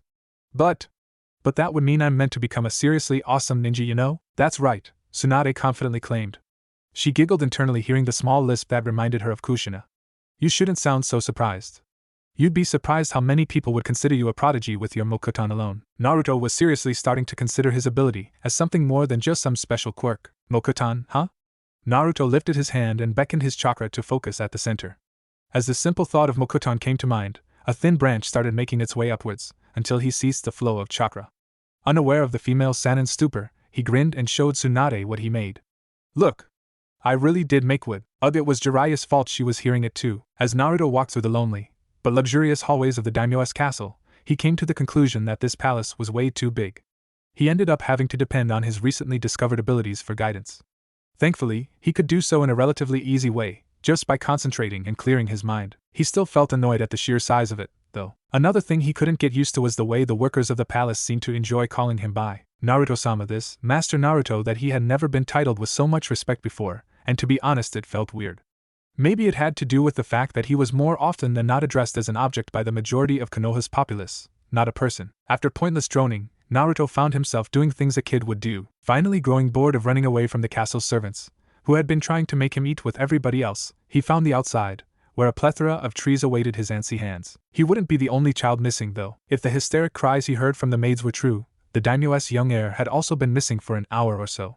Unsurprising, considering the area in which they lived was like a small village for powerful people from around the nation. This is so cool. He swung from one branch, and then to the other, using the flexibility gained from his early years in the academy back in Konoha. Another great privilege the wild offered was no Tsunade to scold him. Shit! Though that did little when it came to noticing horribly misplaced trees. Naruto crashed face first against a massive, seriously sturdy tree. Slowly, he began to slide down, slow due to its curvature. It was then when he wondered how someone so connected with nature could not see a freaking tree the size of a small corn silo. Ow, damn, that thing came out of nowhere. He started with a quick pounce and dusted himself clean of filth. Feeling his surroundings, Naruto realized the treehouse, what he had dubbed the daimyo's palace, was starting to scrape the borders of his senses. Yikes, guess I should head back before I go too far. His head jerked to the side. A spark/flicker in his personal radar told him there was another complex, living organism around the vicinity. He sprinted through the green forest, an invisible aura blooming around him. As this aura came in contact with nearby leaves, its raw existence attracting them, the leaves scurried after him like his little followers. Finally locating the presence in his sense of nature, Naruto saw what seemed to be a boy wearing a similar version of the creepy old man's or daimyo as Tsunade had cheekily informed clothes. He was under the comfy shade of a tree, crying into his knees. He started nearing him, and wondered why his ability to find crying children was so legendary. Hey, he called, his eyes blinking out of sheer childish innocence. After a few instances, the boy raised his head and revealed his face, though that's when Naruto found himself questioning whether this kid was really a fellow member of his gender or not. He was far too pretty. Why are you crying? He couldn't avoid feeling a sense of déjà vu. Naruto fleetingly wondered about that girl in Konoha. Hopefully her show and tell presentation went well. The boy's eyes were a rare shade of ruby, and his hair was long and very dark, which only helped enhance the color of the former. His skin was fair, nearly as fair as milk, if not a few shades lower. What stood out above all, however, were the refined lines that hinted at a royal lineage. Who are you? He asked. If Naruto wasn't confused about this person's gender before, he totally was now. While his voice wasn't exactly feminine, it was soft and regulated. I'm Uzumaki Naruto. What's your name? He wondered if he should still be going by Uzumaki. The boy frowned and seemed fierce, nearly stuck up. He huffed to the side, his lips pulling into a dignified pout. I don't talk to strangers. Shoo, Naruto deadpanned at the tone, his left eyebrow twitching in annoyance. Sasuke 2.0, ladies and gentlemen. Hey! It's rude to have someone tell you his name then shoo him away like that. Even I know that, the boy shrieked at his sudden outburst, but only because he had never heard anyone talk to him like that before. He hugged his knees closer and held the need to let out more tears with sheer willpower. "I'm sorry my name is Hazuki." "Hazuki, huh?" Girly name Naruto dropped on his crossed legs, and only just noticed the leaves hovering an inch from the floor. His eyes brimming in amazement, he observed how they orbited him, like debris kept within a stellar object's gravitational power. Holy peanuts! I hadn't even noticed them. The raven-haired child observed this intriguing but mostly odd creature as his fingers played with the leaves orbiting him like the rings of a planet. As this Naruto grinned and chuckled, picking at the leaves orbiting him, he asked the first question that came to mind. "Are you real?" he swallowed. "Or have I finally gone mad with sadness?" What a strange question, Naruto thought. "Of course I'm real." He snickered hearing him ask that. His eyes flickering back and forth, he stabbed his finger into the river of floating leaves, and watched at how easily they diverted from their path to go around it. "This is so cool. They even avoid touching me. Wanna try?" "I don't know if I should." He forwarded his hand, only to retract it when his fingers came too close to the phenomenon around the blonde. "How is this even possible?" "Beats me." He laughed at his own deduction, and the boy shared in his joy by forming a sheepish smile. "Ah, you smiled. See, it's better to smile than to cry about things." His expression faltered a little, remembering his past and his family. "I know that best." He returned to his cheerful persona, seeing the smile drop from the boy's face. "So, what were you crying about, Hazuki?" Hazuki's shoulders drooped, and his overall aura seemed bleak. He peeked at Naruto, and felt something warm bloom deep within him. He couldn't very well pinpoint what it was, but perhaps it was a small amount of trust. "My father forgot that today is my birthday." "Oh, something he knows absolutely nothing about." "Perfect. What makes you think he forgot?" "Maybe he was busy or something. You know how busy dads are." He tried a snicker, but came out sounding more like a sniff. Hazuki's eyes glared like the sun in midday, though the drops of sadness were still there nonetheless. "I've told him my birthday was today every day for the past 3 months. Instead, he goes off to retrieve some very important package that he can't ignore." Startled, Naruto's perfect disc of leaves quivered and dropped a few of the tree critters from its influence. His eyes became thin lines as he crossed his arms, a pout of confusion holding the front. "Well, I dunno what to tell you, but can I be honest with you?" At his nod, Naruto smiled and seemed to drop all playfulness. "At least you have a dad." Saying he was only shaken was an insult to the reaction he received from Hazuki. "I mean, I never met my dad, and even if he were too busy to ever play with me or at the very least talk to me, I would still be thankful that I have one at all." He grinned, his eyes moist, and the rate at which the leaves under him orbited decreasing. "Though to be honest, I would still get some revenge by painting his face or something." Hazuki sat thinking for a while, his hands finally getting the courage to play with the leaves floating around Naruto. "I lost my mother a few years ago, too. There isn't a day I don't think about her, and every day I pray hoping she can hear me." That caught Naruto's undivided attention. He stared at her, his eyes returning to their usual shine and the speed at which his leaves looped doubling. "Your mom, huh? What's it like to have a mom? Did she pick you up from school? Did she make you meals?" Hazuki sat there smiling at his sudden enthusiasm. "Yes. I felt I was her sole focus every day, like she existed for the only purpose of loving and caring for me. She hugged me a lot and fed me instead of the servants when she had time. We were a happy family of 3. I couldn't ask for more, but when she died, my father became more involved in his work and I could do nothing but cry." For the 1000th time in his short years, Naruto wondered about his own mother. This time it was different, however, since he had a source that could tell him about her. Tsunade hadn't said anything about her, only that the yondaime, his father, was dead. Perhaps his mother was alive? His heart fluttered at the possibility. "Well, don't cry," Naruto hollered, flailing his arms wildly, a new patch of excitement entering his system. "Instead of crying, get revenge on your old man for ignoring you. That's what I do. Besides, which do you think your mom would prefer, that you cried, or that you played a little prank on your dad every now and again?" A tinge of red blessed each of Hazuki's cheeks at the notion, though if it was embarrassment or happiness, Naruto couldn't tell. "Actually, she would probably scold me for doing either." He smiled despite that. "Still, I think she would prefer I do a little mischief now and again. She did always say I was a little too serious for my age." "There you go." Naruto's grin could warm up the coldest of hearts, and Hazuki's was no exception. "Hazuki-sama." Asuma landed next to the two children, his eyes in awe at the sight of leaves seemingly dancing around Naruto like dozens of small moons. "This is shaking these thoughts away." He tapped his earpiece. "I found her, everyone. Tsunade-sama, please advise, your little Senju is with her. Should I see? No, I just, are you sure, ma'am?" "Understood." When Asuma bopped his head, Naruto's influence on the leaves collapsed and restored itself in an instant. "Oh. What was that?" Asuma shrugged. "Tsunade-sama's orders." "Wait." As his hand rubbed the bump on his head, Naruto's pearls for eyes turned to Hazuki. "Her?" Hazuki was just as if not more boggled as he. "You're a Senju? Then, you're the special package father went to retrieve." And what a package he was! Before her sat probably the most valuable living mineral. She hated classifying him that, But it was the simplest way in the land of fire, she gasped. Oh my God! I just shooed away one of the last living Senjus on the planet. She nestled her face into her knees and squealed, literally squealed. I'm so sorry. I didn't know you were a Senju. By the tone of her muffled voice, Naruto could tell she was both embarrassed and flustered. He chortled, lowly and with a bit of embarrassment of his own. And I didn't know you were a girl, so I guess we're even, completely oblivious to the workings of a woman's heart. Tsunade also landed next to Asuma, the latter shinobi stepping aside. You're just like your father, Hazuki gasped as her mind processed who this female was. Senju Tsunade-sama, you too.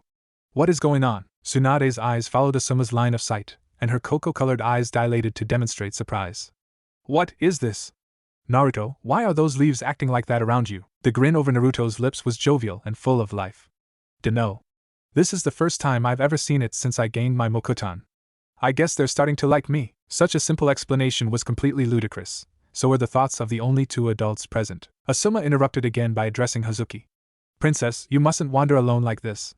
The heir to the land of fire must always be under constant supervision and within the castle walls. How did you even lose your guards? He sighed and shook his head. The young girl did always have a knack for that. Anyway, your father requests your presence. He returned from Konoha last night because he wished to spend your birthday with you, but instead he finds you missing. Whatever sadness everybody present could see Hazuki had, melted away the moment she heard this. Asuma-sama. You're saying the truth, right? Asuma reassured her with a nod of his head, his eyes kind and welcoming. He had known Hazuki since she was born, and her happiness was like a treat to his own. Yeah, it's true. Naruto's smile was grand as he stared at Hazuki. He stood back up and offered her his hand. Aren't you glad, Hazuki? Yeah. She took his hand to stand back up and dusted her robes clean. This time, her smile could match Naruto in terms of happiness. You were right, Naruto-sama. Thank you so much. After much walking and much scolding, they made their way back to the palace with the children smiling, and the leaf anomaly around Naruto still following him. The latter concluded that this peculiar response of nature made him feel safe, and in no way did it compromise his mobility. He was more than happy to have them tag along, though he had no idea how it is that they were doing it. A massive golden gate, bearing the symbol of the Land of Fire, opened to grant the small group access to the Crimson Palace. Around the exterior, several gardens filled with flowers and green pasture surrounded it. Even a small lake took a good chunk of the area behind the palace, a home to several species of rare koi, with a beautiful canopy sitting in the middle of it. In their route to the palace, dozens of servants and maids left and right, all dressed in fancy black suits and maid outfits, bowed as they caught sight of them. Over each of their heads was the same insignia that was on the front gate, embroidered in golden letters to stand out as much as possible. Welcome back, Naruto, called Tsunade as they made their way through the rows of servants showing up to greet them. Do you think you could make them stop following you? I don't think you should take leaves into the palace. A pout appeared, along with a look of absolute sadness. It was then that Tsunade considered letting him take a whole damn tree if he wanted. It seemed Naruto was starting to realize he had her wrapped around his little pinky as well. I can try, but do I really have to? Oh, this brat was good. Her eyes rolling to the side, Tsunade sighed. Fine. I'll talk with the daimyo. Just make sure you don't leave leaves everywhere you go, okay? Naruto grinned. Yes, ma'am, Hazuki. The cry of the daimyo drew the eyes of the group walking their way through the masses. The man's eyes were practically drooling worry for his only daughter, and he instantly came to intercept them just to envelop her in his arms. Just where have you been, child? Forgive me. Father Hazuki wiggled herself deeper into her father's embrace. I was mad at you for working on my birthday, but I heard you came back from Konoha very late at night even though you were exhausted from going there to begin with, just so you could spend the day with me. I'm sorry for acting so selfish, but you promised you'd spend the whole day with me instead of a big party. I know. With one hand he caressed his daughter's back, and with the other he patted her small noggin. Forgive me, Hazuki. But know that I did it only because it was a very special case. I will spend this day with you just like you asked. The man's eyes discreetly went for Naruto's glowing figure, a smile replacing the frown he once possessed. Because of her insecurity, Hazuki is a complete outcast and has no one to truly call a friend, yet you managed to smooth out her imperfections and in the process became her friend. You truly are that man's descendant. You have the same heart of gold Hashirama-sama was known for, Naruto-kun. And from what can I see, he glanced at the leaves dancing around him. That's not the only thing. Naruto's room. For Naruto, the day had involved Hazuki and her time with the daimyo, though only in the late night. After enjoying a dinner crammed with happiness and joy, Naruto was scurried away to bed by Tsunade. He had no problems with this, since he had the intention of asking her some more questions. Where's the god of hentai? He asked. Once he saw his massive canopy bed, he ran his way to it and jumped on its surface with his little accomplices following suit. From there, he proceeded to roll around, accumulating pillows and leaves like a snowball rolling downhill. I haven't seen him all day. Naruto's childish reaction to the large bed warmed Tsunade's heart. He had seen so much, but that innocence had thankfully yet to be lost. He's on an assignment given to him by Sarutobi. Apparently, a ninja arrived a few hours ago with a message from the old man. A ninja who is also here to teach you a few things. At your pace, of course. Tsunade smiled seeing Naruto stick his head out of the covers, resembling a tuna roll made of blankets, pillows, and leaves. Do you want to enjoy yourself a little more, or do you want to train? Train! Naruto didn't even need to think about the offer, the answer came to him naturally. I want to get stronger and take Gigi's hat. He is too old for that job, I noticed when I saw Aji match Gigi's blow last night. The Hokage is supposed to be the strongest in the world, not have equals. Aji? She knew Naruto addressed Sarutobi by calling him Gigi. But the other Aji? Are you talking about Jiraiya, Naruto? At his nod, she felt foolish for feeling a little jealous that he was already calling Jiraiya so familiarly. So she leaned against one of the bed's posts. What are you gonna call me? Oba! He announced, pillows flying everywhere when his tuna rolls suddenly exploded. He bun-hopped his way to the edge and sat there, his little satellites orbiting him at a higher rate than usual. I can call you guys that, right? You are my grandma and grandpa, after all. Seeing him look so hesitant, Tsunade couldn't stop herself from wrapping her arms around him. She felt him tense for a moment, only to feel him relaxing a moment later. She smiled seeing his face so red and full of happiness. Of course you can. Though I'd prefer you didn't. HM? Naruto tilted his head in her embrace at her, muttering. Did you say something? Nothing. She felt old for the strangest reason, though that reaction was dwarfed by the happiness she felt. Are you glad to be with me, Naruto? She released him as she asked something that had been worrying her since they left Konoha. Won't you miss Konoha? Your friends? I didn't really have any kid friends, he grumbled dejectedly. He hiccuped almost like a bulb had turned on in his head. Oh wait, I think I do have one, but I'm not sure if she thinks the same, he shrugged.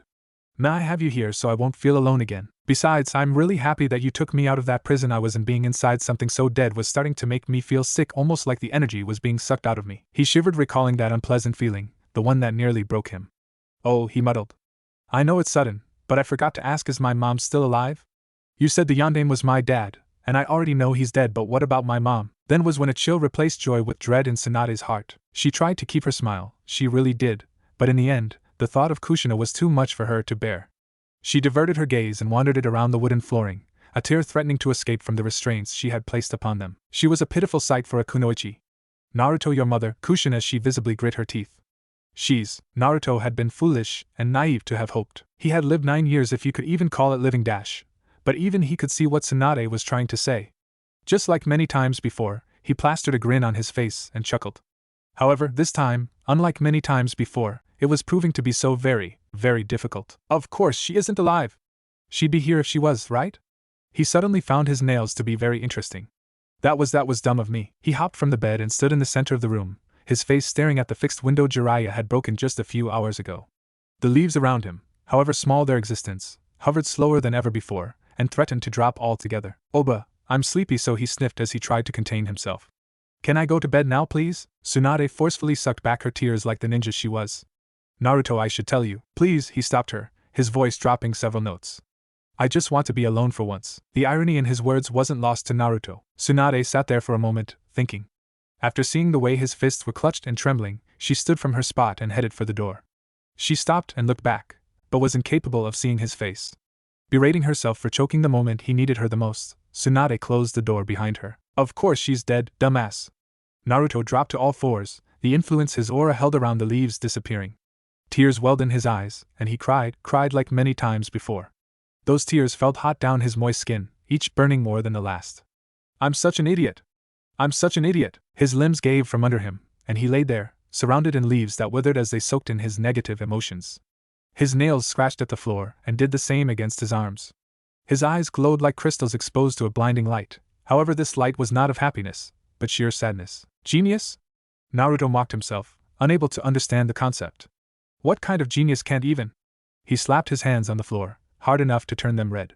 Damn it! Why is it always me? If he was no longer alone, why did he feel more miserable now than he ever did back in Konoha? Tsunade knew she wasn't ready just yet. Hearing him drop to the floor, she covered her mouth to hold back a sob. Hearing his words, she fell to her knees and scraped her shoulder against the wooden door, keeping them apart. Her logical mind argued he needed to let this out on his own, but her maternal instincts screamed she should hold him in her arms. Both lied there, a door apart, for nearly 3 hours all throughout the night, crying and dealing with both known and unknown loss. It was not until Tsunade could hear the shallow breathing of a sleeping child that she re-entered the room. She felt exhausted and broken as she saw the scene before her. Naruto was sprawled on the floor with his little friends, withered and dead beyond recognition. The sides of his eyes were swollen, and crystal-clear drops still lingered at the corners. His arms had red markings on them, angry crimson scrapes that had already started healing, no doubt because of the Kyuubi, the creature responsible for their suffering. She moved in without making a syllable of sound, like every ninja knew how. She collected the boy's small body into her arms and nestled his head right below her left shoulder. It wasn't until they were both in bed that she had decided she would be sleeping next to her grandson tonight. Konoha Academy. A large group of girls, all with little hearts in their eyes, squealed in adoration at the sight of Uchiha Sasuke throwing shuriken and repeatedly hitting the mark. "Yuwa!" A brunette with green eyes gushed, her friend next to her doing the same. "You're amazing, Sasuke-kun." "Whoa!" Another girl swooned, a red ribbon around the bun on her head. "You're the best, Sasuke-kun." Sasuke tended to scoff at the shrieks of these obnoxious, sorry excuses for kunoichis, but today he wasn't in the mood to do even that. Instead of even grunting to acknowledge their dry praise for his use of shuriken, he stored his hands away and turned towards a nearby tree to relax his temper. Reaching it, he laid down and used its trunk to incline and use his arms as pillows. Relaxing his onyx orbs a little, he proceeded to close them entirely. This was usually a message to everyone saying he didn't wish to be disturbed. So, a senior said as she walked past him. "Did you hear about Naruto?" "Yeah," the girl next to her nodded, a dango stick in her hands. "They say he might be a Senju.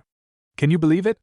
It's crazy, I tell ya. More like unbelievable if you asked me." She giggled and the girl next to her did the same. "I mean, he was the school joke. I heard he flunked literally every single one of his lessons." "I know, right?" She poked her friend with the dango stick. "Can you imagine if it's true though? Wouldn't that make him super strong at some point?" "Shut it. You know how nervous people get hearing that." And there was the reason for his foul mood. Sasuke grit his teeth at the muttering of yet another party of shallow females. The dobe, a Senju? Ludicrous. He refused to believe such ignorant whisperings.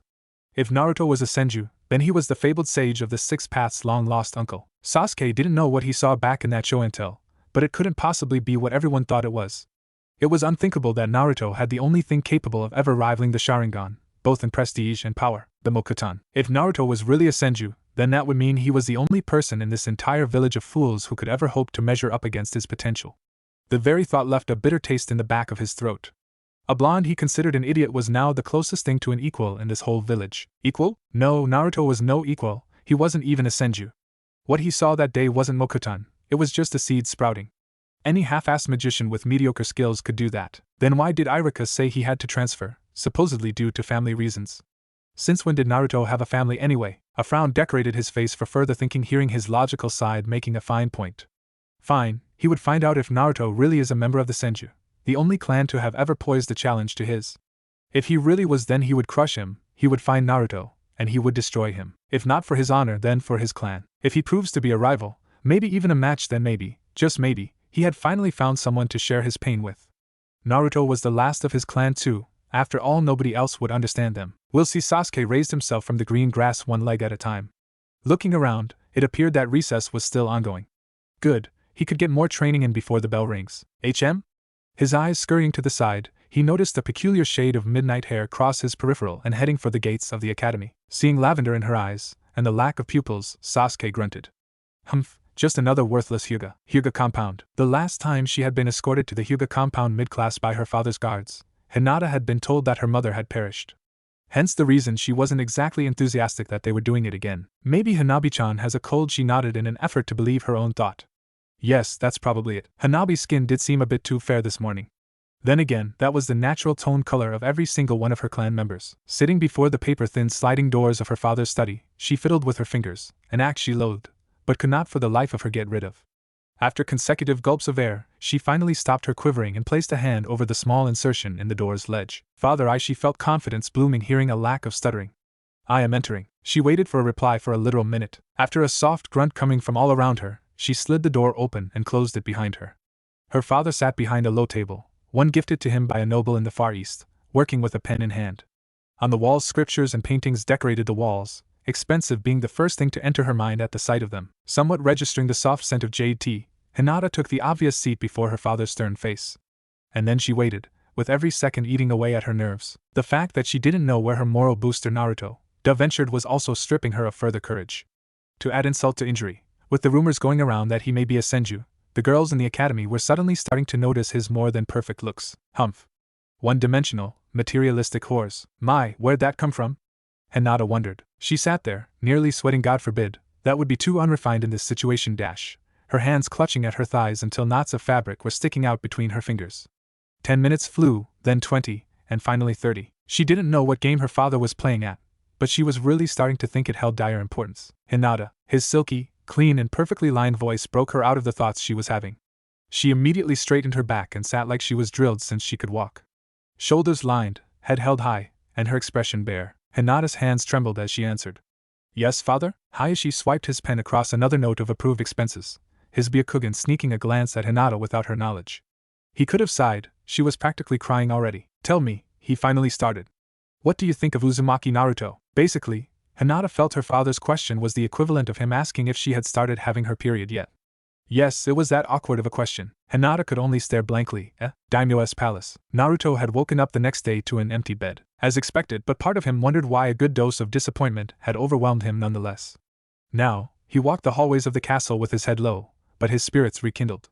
His parents were gone, that was set in stone, but that was even more the reason to fight on. He would honor the Yondaime Hokage's legacy by showing the world his ability. And Naruto only knew one way, as far as he knew, to achieve such a task. By becoming the strongest ninja in history. You look troubled. At some point, Naruto made his way out of the castle walls, and ventured into the woods once more, but not too far since he didn't want to test Tsunade's wrath yet again. He turned towards the small village, where he could still make out the impressive mansions that created it. But that wasn't what attracted his attention. No, it was the ANBU agent leaning against a tree, the mask of a cat colored in red and green markings over his face. He took a careful step back from him and thought of a way to flee. With his experience, he knew these guys weren't the sympathetic type. As his sense of danger increased, so did the amount of leaves accumulating around him. They appeared almost aggravated, even. Naruto began taking steps back, away from him. Who are you? A friend. The agent noted how nature appeared nervous, feeling the boy's sense of danger. He is but a child, yet his affinity for Mokutan is this powerful? He made his way to him, and with every step, more did they seem to tumble around, wary of his approach.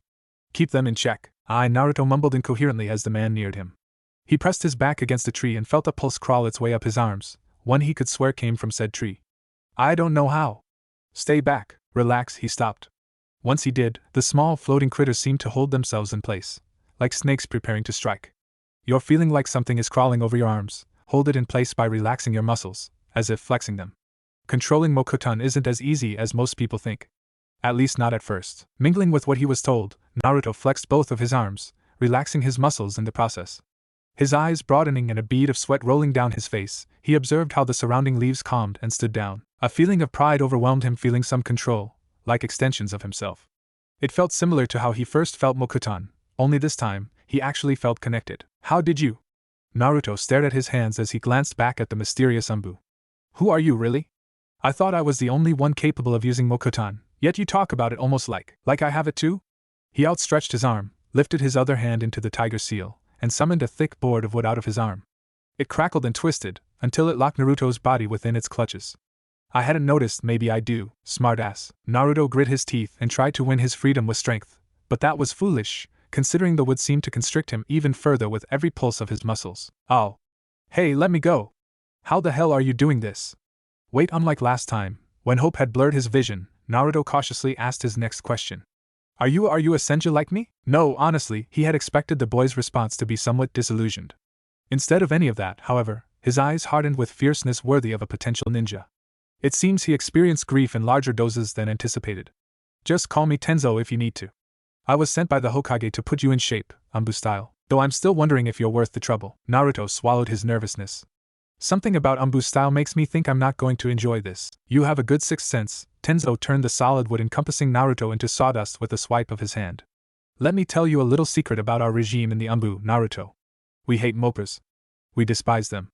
That is why we encourage a work ethic that involves solid training every time we are emotionally unstable. As you can imagine, we ANBU are always training. You will adopt this philosophy. Ah, crap! Naruto's legs started trembling as Tenzo started forging seals like a madman. Gigi, I'm going to kill you if I die. Mokutan, Tenzo finished on the snake seal sheerly to gather more chakra. Silent strangle jutsu. This is unfair and you know it. Naruto dived to his left as tendrils of wood erupted out of the ground he was previously standing on. He had no time to rest when out of the tree behind him, more and much sharper lance-like streaks headed towards him with even more speed. Shit! He somehow managed to squirm through them and got out winning with only one grazing his left hip. Wait! He landed on all fours with blood coloring the bottom left portion of his shirt crimson. Come on! What am I supposed to be learning here? To survive, Tenzo lifted his left hand in a tiger seal. I suggest you try it. A larger, more powerful barrage cracked the ground from under the blonde, forcing him to gain flexibility lest he wanted to get impaled like a pig ready for frying. 5 hours. The process was repeated for over 5 hours. Tenzo did not expect so much progress to be made in so little time, but the kid was adapting. His movements were becoming sharper, more calculated, and his counterattacks were getting more frequent. Somehow, someway, Naruto was learning as he fought, with every shot only making him more determined. It was not until Tenzo landed another blow across the blonde's face that he decided to speak again. My Mokutan doesn't feel very natural. You probably noticed it by now. I have. Naruto backflipped and landed on one of Tenzo's pointed boards, his breath starting to quicken and blood at the edge of his lips. It's almost like it's missing something. I can't explain it. Density. I lack the blood to control it. Tenzo slammed his hands on the soil asunder, fueled it with his chakra, and started an accelerated growth. He sent forth even more spikes, but this time, he left Naruto no room to squeeze through. Now then, show me what kind of fire burns within you. Time stalled as Naruto realized just what this meant. Panic filled his legs, his arms, and his body as a whole, freezing him instantly. But the blood in his veins, the result of hundreds of years of war and combat, Senju and Uzumaki as one, did not know what being frozen meant. Chakra streamed through his coils like never in Naruto's life before. Stop! At his cry, he outstretched his arms in opposite directions, and begged for safety within the depth of his mind. Please stop! From every general direction, leaves plummeted from the surrounding trees and domed Naruto within several layers of small leaves. The spears stabbed the dome with intense inertia and penetration, but in the end couldn't continue, not when the defense power was so high. Tenzo's eyes slowly widened behind his mask at the raw potential this phenomenon possessed. He rose with his arms firmly to his sides, and made his way towards the still standing and still penetrated dome of leaves. He circled the object once, the tips of his digits trailing the obscene complexity of it. Every leaf, in one way or another, was indirectly connected to make sure the maximum effectiveness could be achieved. It was like a colony of ants, all of them working together, perfecting an intricate design that ensured Naruto was safe. Once Tenzo returned to his starting point, the whole thing collapsed and revealed the tired-out-looking blonde within. I could have penetrated the thing, had I used more power, but that was never my intention. His eyes began to narrow. As I thought, Naruto isn't the one using this peculiar form of self-defense jutsu. Nature itself is the one offering protection when he wants it. Does his affinity for Mokutan go that deep? Not even Hashirama-sama had. Tenzo made another lap around the boy until he stood in front of him. Get up. You're kidding. Naruto heaved, a river of sweat snaking its way down his face.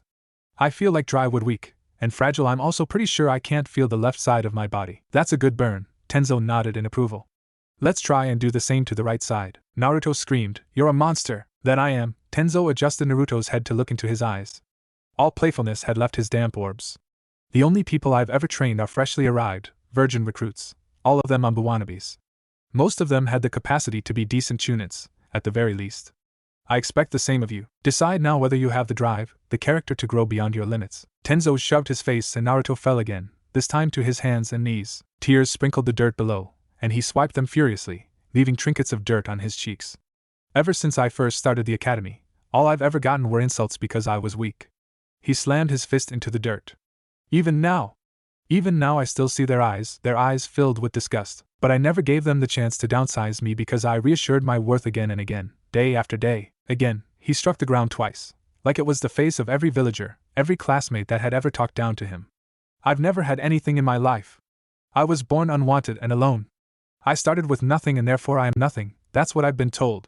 And you think something this small will break me? You are incredibly stupid if you think something this small will even nick me anymore. Perfect. Tenzo would be lying if he said he wasn't impressed by the boy's unbelievable determination. Kakashi had told him Naruto would most likely dash his expectations of any previous prospect.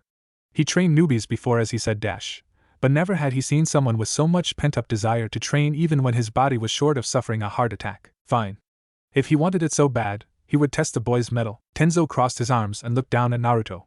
How badly do you want to become strong, Naruto? How badly do you want to master Mokutan?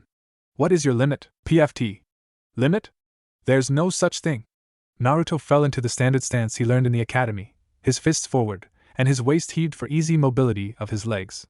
I want to kick Uchiha Sasuke's ass. I want to take Gigi's hat. I want to prove to everybody in my old class that I'm not the loser they thought me as. And above all, I want to make both my Oba and Aji proud. Tenzo nodded his head at his words. There it was, the strength to press on and the willingness to put work for what he wanted. One couldn't get anything without offering something else in exchange, and he could see Naruto was willing to put hard work for his goals. Spoken like a true Senju, Tenzo shook his head and squatted before the little jailer. Your whole stance is wrong and your structure is as fragile as a flower. He pushed him just above his chest, and Naruto fell on his butt. Stand back up. He ignored the grumblings coming from the boy and adjusted his arms and legs. Very well then, I'll instruct you, Naruto. Yes. His face glowed with happiness, but his body remained in the stance Tenzo instructed him to take. He rubbed away any fragments of tears and retook his fierceness. Now, when will you start teaching me how to make giant forests and stuff? Don't get cocky.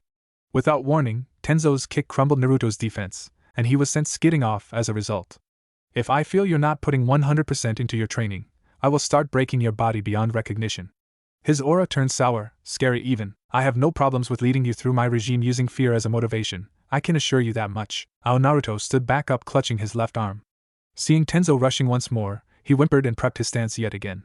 He ducked under his kick, stopped one of his straights two-handed, but was incapable of halting the other, and was dealt a hard fist across his right cheek. You're way too fast. I can't keep up, Then stop trying to anticipate my movements, and read them. His leg went under, but the boy jumped, so Tenzo turned entirely, and used his other leg to strike the blonde's stomach. The kid was fortunate enough to be launched straight into a pile of bushes. There's no such thing as knowing where the attack will come from unless you have a dojutsu, so I want you to do the second best thing. Read. Puckering his lips, Naruto stuck his head out of the foliage he landed in. But I hate reading. Not that kind, idiot. He brought his hands together into the snake seal. Mokutan. Then was when Naruto remembered. Below Tenzo, dirt and weeds were sticking out. He could have slapped himself had he not need to pounce out of the foliage and avoid being strangled by his opponent's roots. This time, he took the offensive and rushed forth with his mystic eyes set. Tenzo released his seal and wondered why Naruto had suddenly mustered the guts to attack so boldly. What are you planning? Naruto arrived within Tenzo's reach, and when the man turned and lifted his left heel to strike his chest, his sense of nature told him he would do so before he even separated his foot off the ground.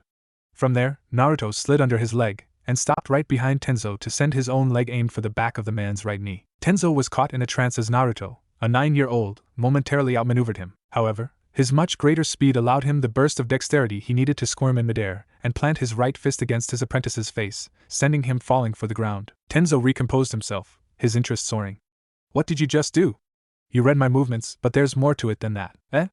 Naruto sat on the ground and held himself up with his arms behind his back. He wiped a trickle of blood flowing down his nose, and rubbed it on his already soiled shirt. I can feel the footsteps of people when they're on grass or on dirt.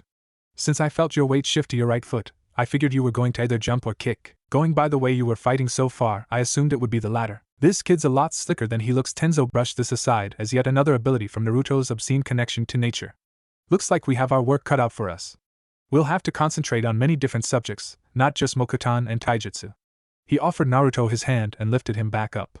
Again, and don't skimp on the details. Yes, Tenzo-sensei. According to Tenzo, his stamina was impressive, but nowhere near the amount his potential could allow. As of 12 in the afternoon, he ran around and across the daimyo's village for 6 hours non-stop.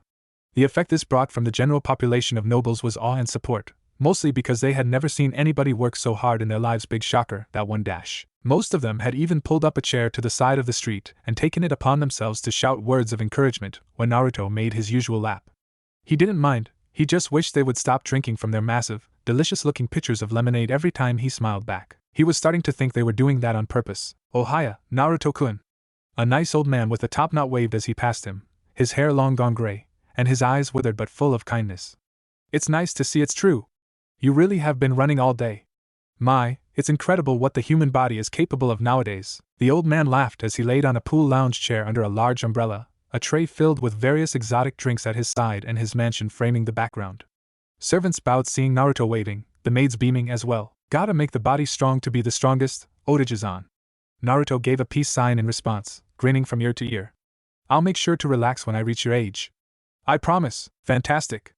Oda flashed him a smile and a thumbs up. Totally doubt I'll be alive when you reach that age, but I'm glad I made you realize the importance of laziness. Naruto returned his thumbs up with one of his own. Nobunaga Oda was a very wealthy merchant from the north of the Land of Fire. He traded in weapons and books, an odd combination. Both Oda and his grandfather were trying to teach him proper writing and creative thinking. He was a kind and sly man, with a keen eye for business and a sharp head reinforced with experience. He said he wanted to do business with Naruto after he grows up. I can't feel my legs. He whined as he passed Tenzo, who was also sitting under the comfy shade of a wooden umbrella. He glared at his sensei, seeing he had a book out. Can I at least go eat? I haven't had freaking breakfast yet. You have soldier pills, muttered Tenzo as he turned another page in his novel. You have been eating them, right? Yes, he assured. But I might as well be eating aluminum foil. They taste like toothpaste and mayonnaise. Perfect nutrition doesn't need to taste well. Stop. Tenzo snapped his book shut and sheathed it in his pouch. Follow me. He purposely jumped his way across the roofs and over the village walls. Hearing the sloppy and tired footsteps of Naruto behind him, he landed within the green forest. Now then, let me see you grow a branch out of the ground. Use the snake seal. As soon as he heard this, it was like Naruto's exhaustion disintegrated. He clasped his hands together and molded his chakra. What the he felt like something was crawling through his arms, though he couldn't fathom what. This feels like he narrowed his eyes, flexing his arms fiercely. Mokutan. Tenzo observed from the sidelines how a thick branch stretched out from under Naruto, though he seemed to be struggling. You're too tense. At his sudden outburst, the branch thickened and grew higher than Naruto himself. I'm sure you can feel every Senju cell in your body working together. What you're molding isn't just chakra, it's what makes us capable of using Mokutan. If you want it wider, thicken the feeling. If you want it thinner, loosen your arms. Remember that, it's crucial to conserve chakra. Command its course and the root will follow. Imagine its route first, then follow up by lashing out to cement your orders. You are the caster, therefore you hold control. It was a lot easier said than done. Yes, sensei. After a few minutes of playing with the branch's trajectory, Naruto forced its point flat and ordered it towards his feet.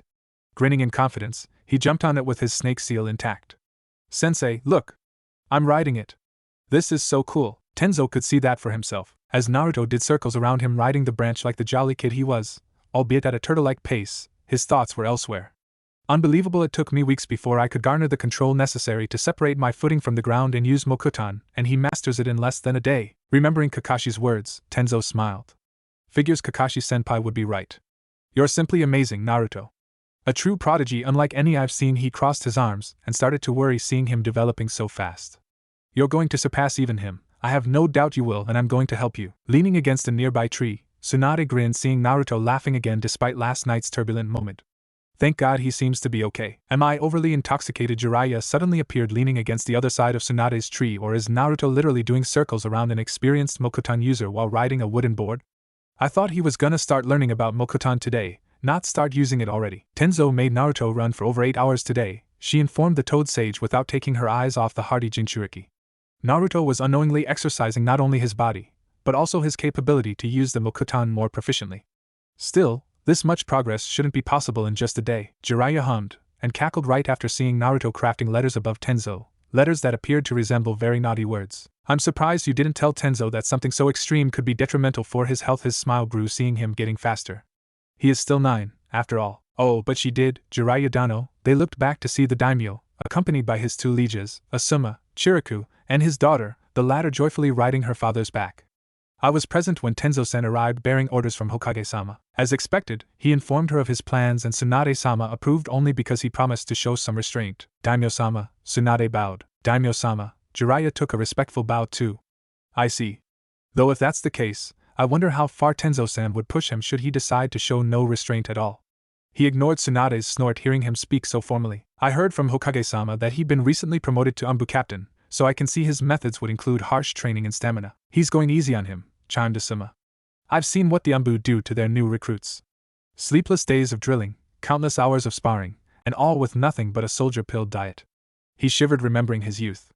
All in all, Naruto has a hell of a lot of work in the time he will spend here. Hazuki pumped her fist into the air from the daimyo's back, her blood-red eyes shining in encouragement.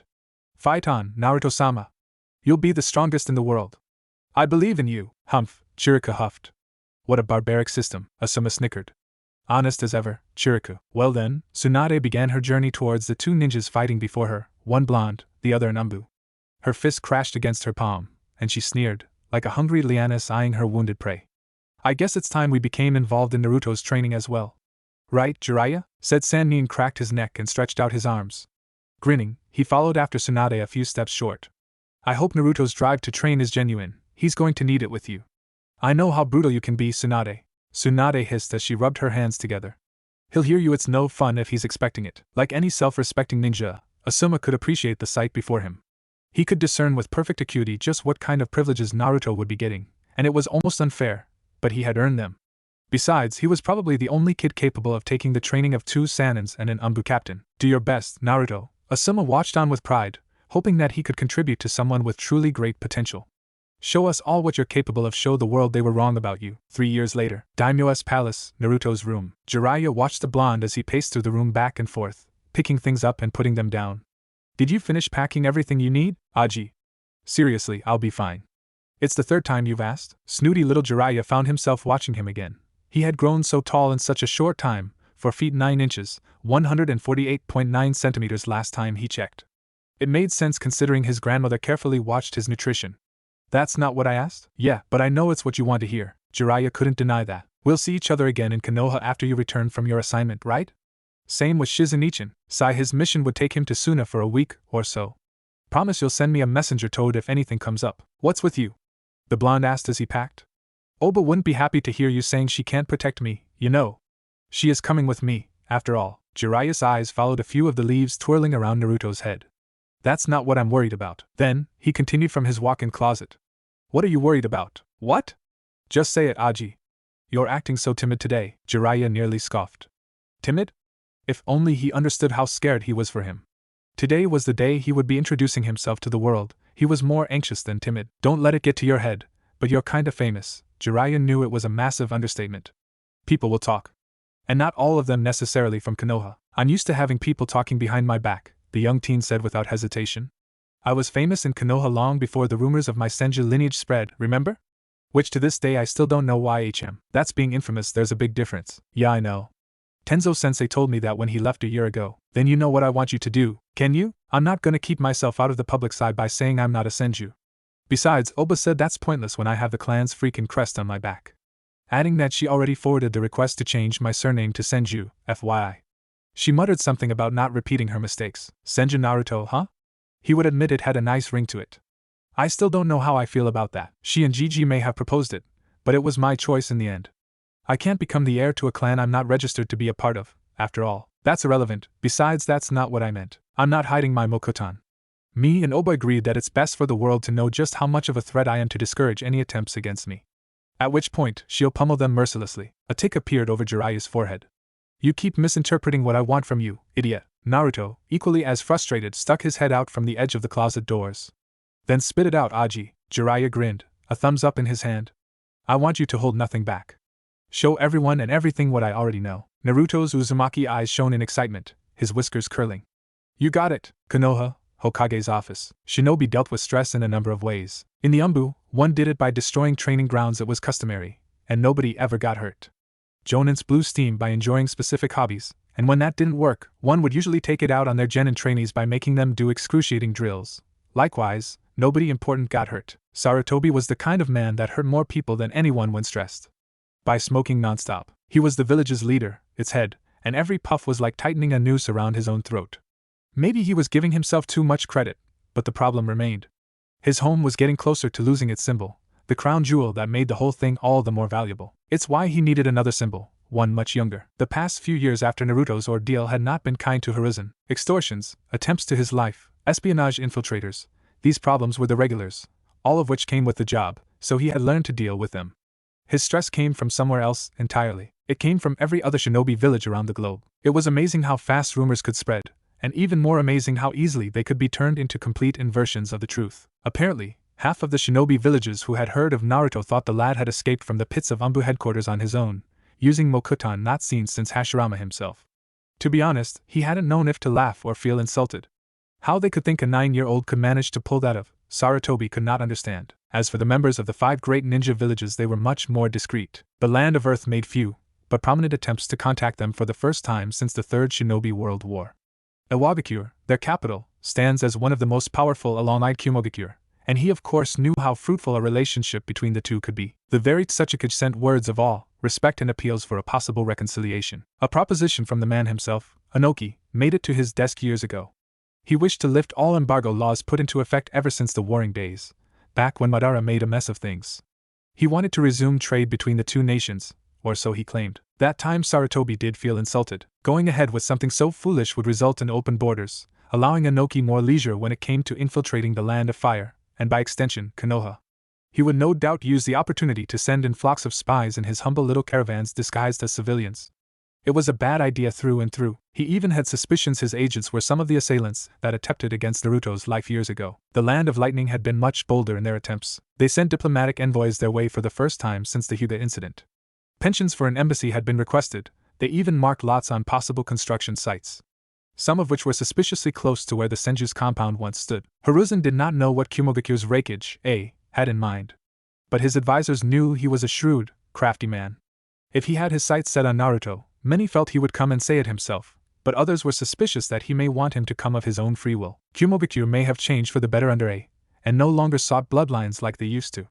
But the nation itself had a bit of a superiority complex, and would not turn its head at the chance of adding more firepower to their already expanding arsenal. Hiruzen had no doubt that Naruto, a Senju by blood and right, would fit into their nation like an old shoe. He would be the perfect crown jewel to them. Denied, he remembered stamping A's form. Absolutely denied. The Land of Water had stubbornly requested a meeting with the unknown young Senju. It wasn't common Sarutobi received such humble excited, even messages from a fellow Kage, especially not from one ruling over one of the great villages. Most Kages like those were completists that demanded, not asked for favors. The Mizukage, Mei Terumi, had been polite and concise in her letters. She wanted to meet Naruto. She made it perfectly clear that she did not have any ill intent. All she wished was to meet him, and possibly take him on a tour of her country. She felt the knowledge of a Senju with Mokuton would provide her people with closure, who just recently survived a bloody civil war involving bloodlines. It had been very difficult for Hiruzen to turn her down, painfully so. It was almost unfair how selfless and earnest she seemed to be. You could truly see she only had her nation's best interest in mind. But as the Hokage, he also had his nation's best interest in mind. He could not afford to let Naruto out of the country so early, not when he still had much to do in Konoha. After denying her, she replied with yet another very understanding letter, one that made him cringe in guilt. Alas, he had a feeling he hadn't heard the last of Mei Terumi. The Land of Wind had remained majorly unresponsive, nearly sloppily, so he had just sent Jiraiya to check that out. All of this chaos, which took place in the time Naruto was gone, had been a stressful ordeal to handle, each unique in its own way. It's not that he didn't wish for close diplomacy among nations, far from it. He was probably the biggest pacifist among the 5 Kage. But he could sense each individual nation had its own agenda and goals, and that goal for the most of them was to find out everything they could about Naruto. He gave the exact same answer to every single one that asked about a Senju existing among their ranks, perhaps. He never denied it, but he never assured it either. He left them with the fleeting curiosity and the unbearable suspense. And as expected, he received what he and Jiraiya had aimed from the very beginning: attention. In every backwater source around the globe, the same words were repeated: a male Senju possessing one of the strongest bloodlines in history lived, the Mokuton. The sheer mention of the Mokuton once again in Konoha's clutches had increased the demand of their shinobi by an impressive margin. Usually such a spike in the charts did not occur unless your genins made quite a spectacle in the Chunin exams, and even then it was unprecedented. The mere name Senju and Mokuton in the same sentence had changed the balance of power in the world, both in military and political terms. Part of him briefly wondered if this was fair to Naruto to use his legacy like this but in the end he figured this outcome would be inevitable even if he hadn't intervened. At least with his influence, he could keep it all in check. Thankfully Naruto's safety wasn't an issue, not when those rumors were eventually accompanied by the notion that the child was being protected by one of the most powerful tag teams in the ninja world, the Sanins, Tsunade the Slug Princess, and Jiraiya the Toad Sage. Usually that was plenty for any government and S-class criminal to think twice before even trying, though he wouldn't get confident. Lord Third, scratching his scraggly beard, Sarutobi looked up from his work. Suki, huh? He raised a white eyebrow seeing the excitement on his assistant's face. What is it? You seem a bit distracted. My lord, Suki bowed out of habit with her hands folded before her. He is here. Hearing this, Sarutobi felt a decent 20 years younger. Well, is he now? Interesting, our meeting wasn't scheduled until a few days from now, he chuckled. I guess he was more impatient to return to Konoha than I was. Very well, send them in. Hiruzen began to feel a little antsy as his assistant hurriedly went to follow his orders. Sarutobi was a brilliant man who could think dozens of steps ahead of anything, or so he liked to think. But just like Naruto's great-grandfather and Naruto's mother that brilliance which many hailed him to have has always been easily brushed aside by the unpredictable nature of 2 specific clans. Damn those Senjus/Uzumakis. If only he had more of them. Nevertheless, the new genin teams wouldn't be solid until a week from now, so Sarutobi figured the only prudent option remaining would be to put Naruto in the academy for the remainder of that week. He needed to get well acquainted with those he would be fighting alongside with. After all, Naruto smiled into his scarf as he opened the door.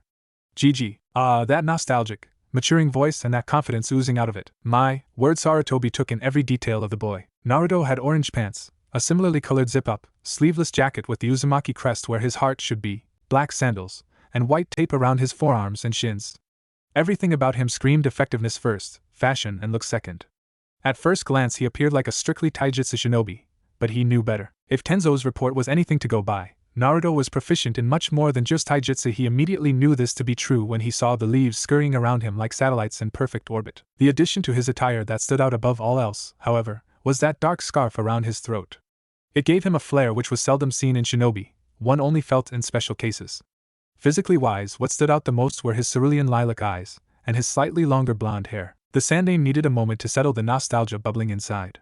It was heartbreaking how much Naruto reminded him of Minato. Naruto III found himself slowly standing up from his chair in sheer amazement at the change of the boy. No, he was no longer a boy. He could tell at first glance of his eyes.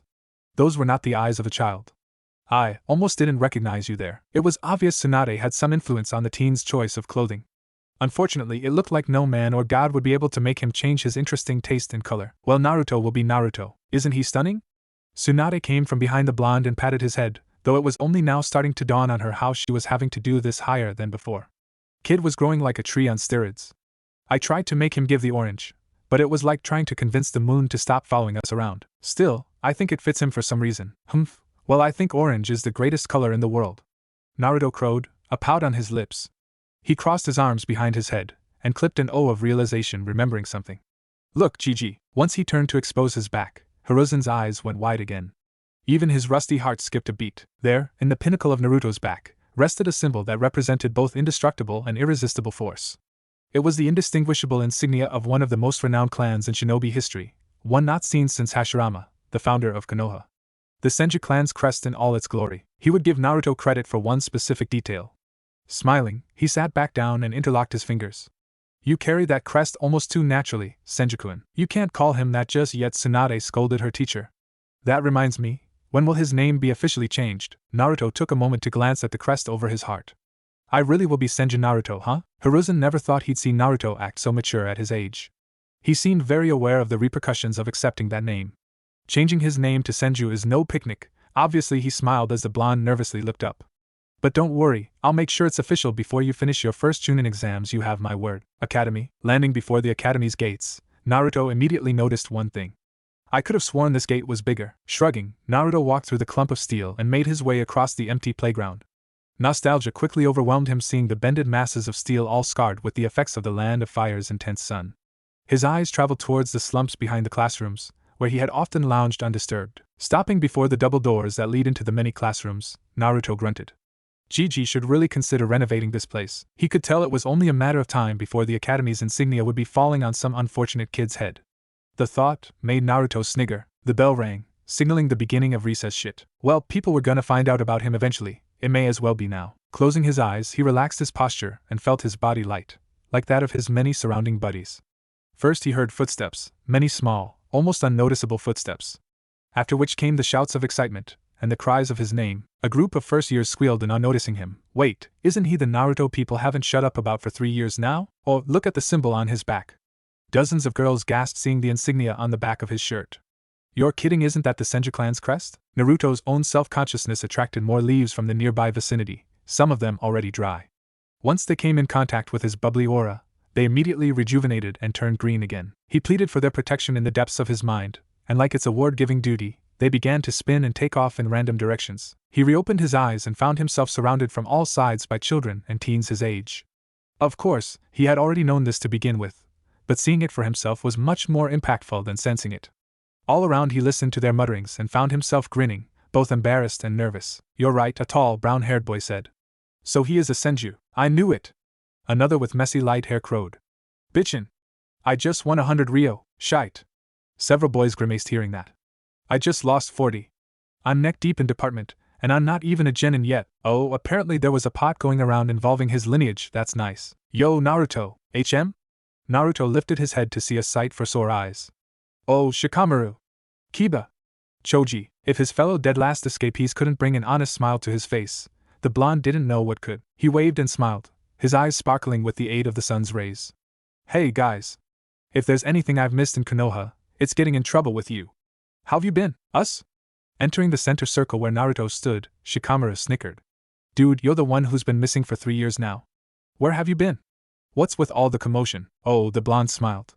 Looks like people have finally realized that I really am a Senju. Took them long enough. Seeing all his friends stare at him like a bunch of startled owls, Akamaru included. Naruto lifted an amused eyebrow. What? You're telling me you know others that can make seeds sprout with nothing but chakra? Come on guys, only an idiot in denial wouldn't admit that I'm a Senju after seeing that. This guy. Kiba tied an arm around Naruto's neck, his face split into a grin mutely similar to Naruto's. So you're really a Senju, huh? I gotta be honest, I thought all those rumors were bull because of your constant failures. You're not the only one, said Choji, his mouth crammed with chips. Practically everyone with a brain did. It's basically the reason why so many people doubted he was a Senju to begin with. I already knew he was because Shikamaru said so. Naruto warily watched the leaves' trajectory to Kiba's sudden approach. He wondered yet again if they could tell the difference between aggressive approaches and affectionate ones. Tsunade had once made the mistake of thinking he had absolute control. Seeing them calm, he turned to Shikamaru. So you knew all along, Shika? Of course I did. The Nara heir shoved one hand in his pocket and scratched the back of his head with the other. Only a dimwit would doubt it, really. We all saw the chakra being used, and it wasn't your standard hue. The flower blooming was just the cherry on top, but really, that was nothing compared to the chaos that followed. According to my old man, a 4-dimensional god wouldn't be able to fathom just how much of a drag that day had been. At one point the Hokage was literally drowning in a mountain of his own paperwork, and that was just the first year. He made sure to put emphasis on literally. I have no idea how that is physically possible. Naruto. Silence spread across the whole playground when another, more menacing voice froze the veins pumping warmth into the reunion. The crowd parted from before the stairs, and Uchiha Sasuke walked through, his hands stored in the pockets of his shorts. It's been years. Sasuke's eyes could freeze lightning itself. Fight me. Naruto's attention instantly shifted to Sasuke. Wow, Shikamaru remarked dryly. 5 seconds. It's your first time seeing Naruto in 3 years and it took you 5 seconds to pick a fight with him. That's a new record, Sasuke. Even for you. Whining and grunting, Akamaru jumped from Kiba's head and took shelter inside his jacket. Kiba snarled at Sasuke, his lips pulling to portray his distaste. Well, keep your chakra in check? You're scaring Akamaru, asshole. Hearing another of Akamaru's whimpers, Kiba's eyes shot towards Naruto. Wait, what do you mean it's not Sasuke? You mean its realization struck him like a current of electricity. Seriously? Kiba was suddenly seeing Naruto in a new light. Aware of the pending explosion, Shikamaru stepped in front of Naruto, his bored eyes sticking with Sasuke. Are you serious? He literally just got here, man. How about asking how he is first before you try and kill him? It's alright, Shikamaru. Naruto made his opinion known. He placed a hand on Shika's shoulder and gently moved him aside. You may be surprised to hear it, but I was kinda hoping for this. In fact, it's nothing new when you think about it. All Academy students present exchanged glances of agreement hearing this. Most of them knew that one of the greatest rivalries in shinobi history was synonymous to Senju and Uchiha. It's common knowledge that the Senju won. It's the reason any Uchiha would relish the chance to prove otherwise. You shouldn't even bother, Nara, Sasuke warned, his eyes fierce and calculative. Still, one could easily detect the excitement within. This is as natural as time itself, it's inevitable.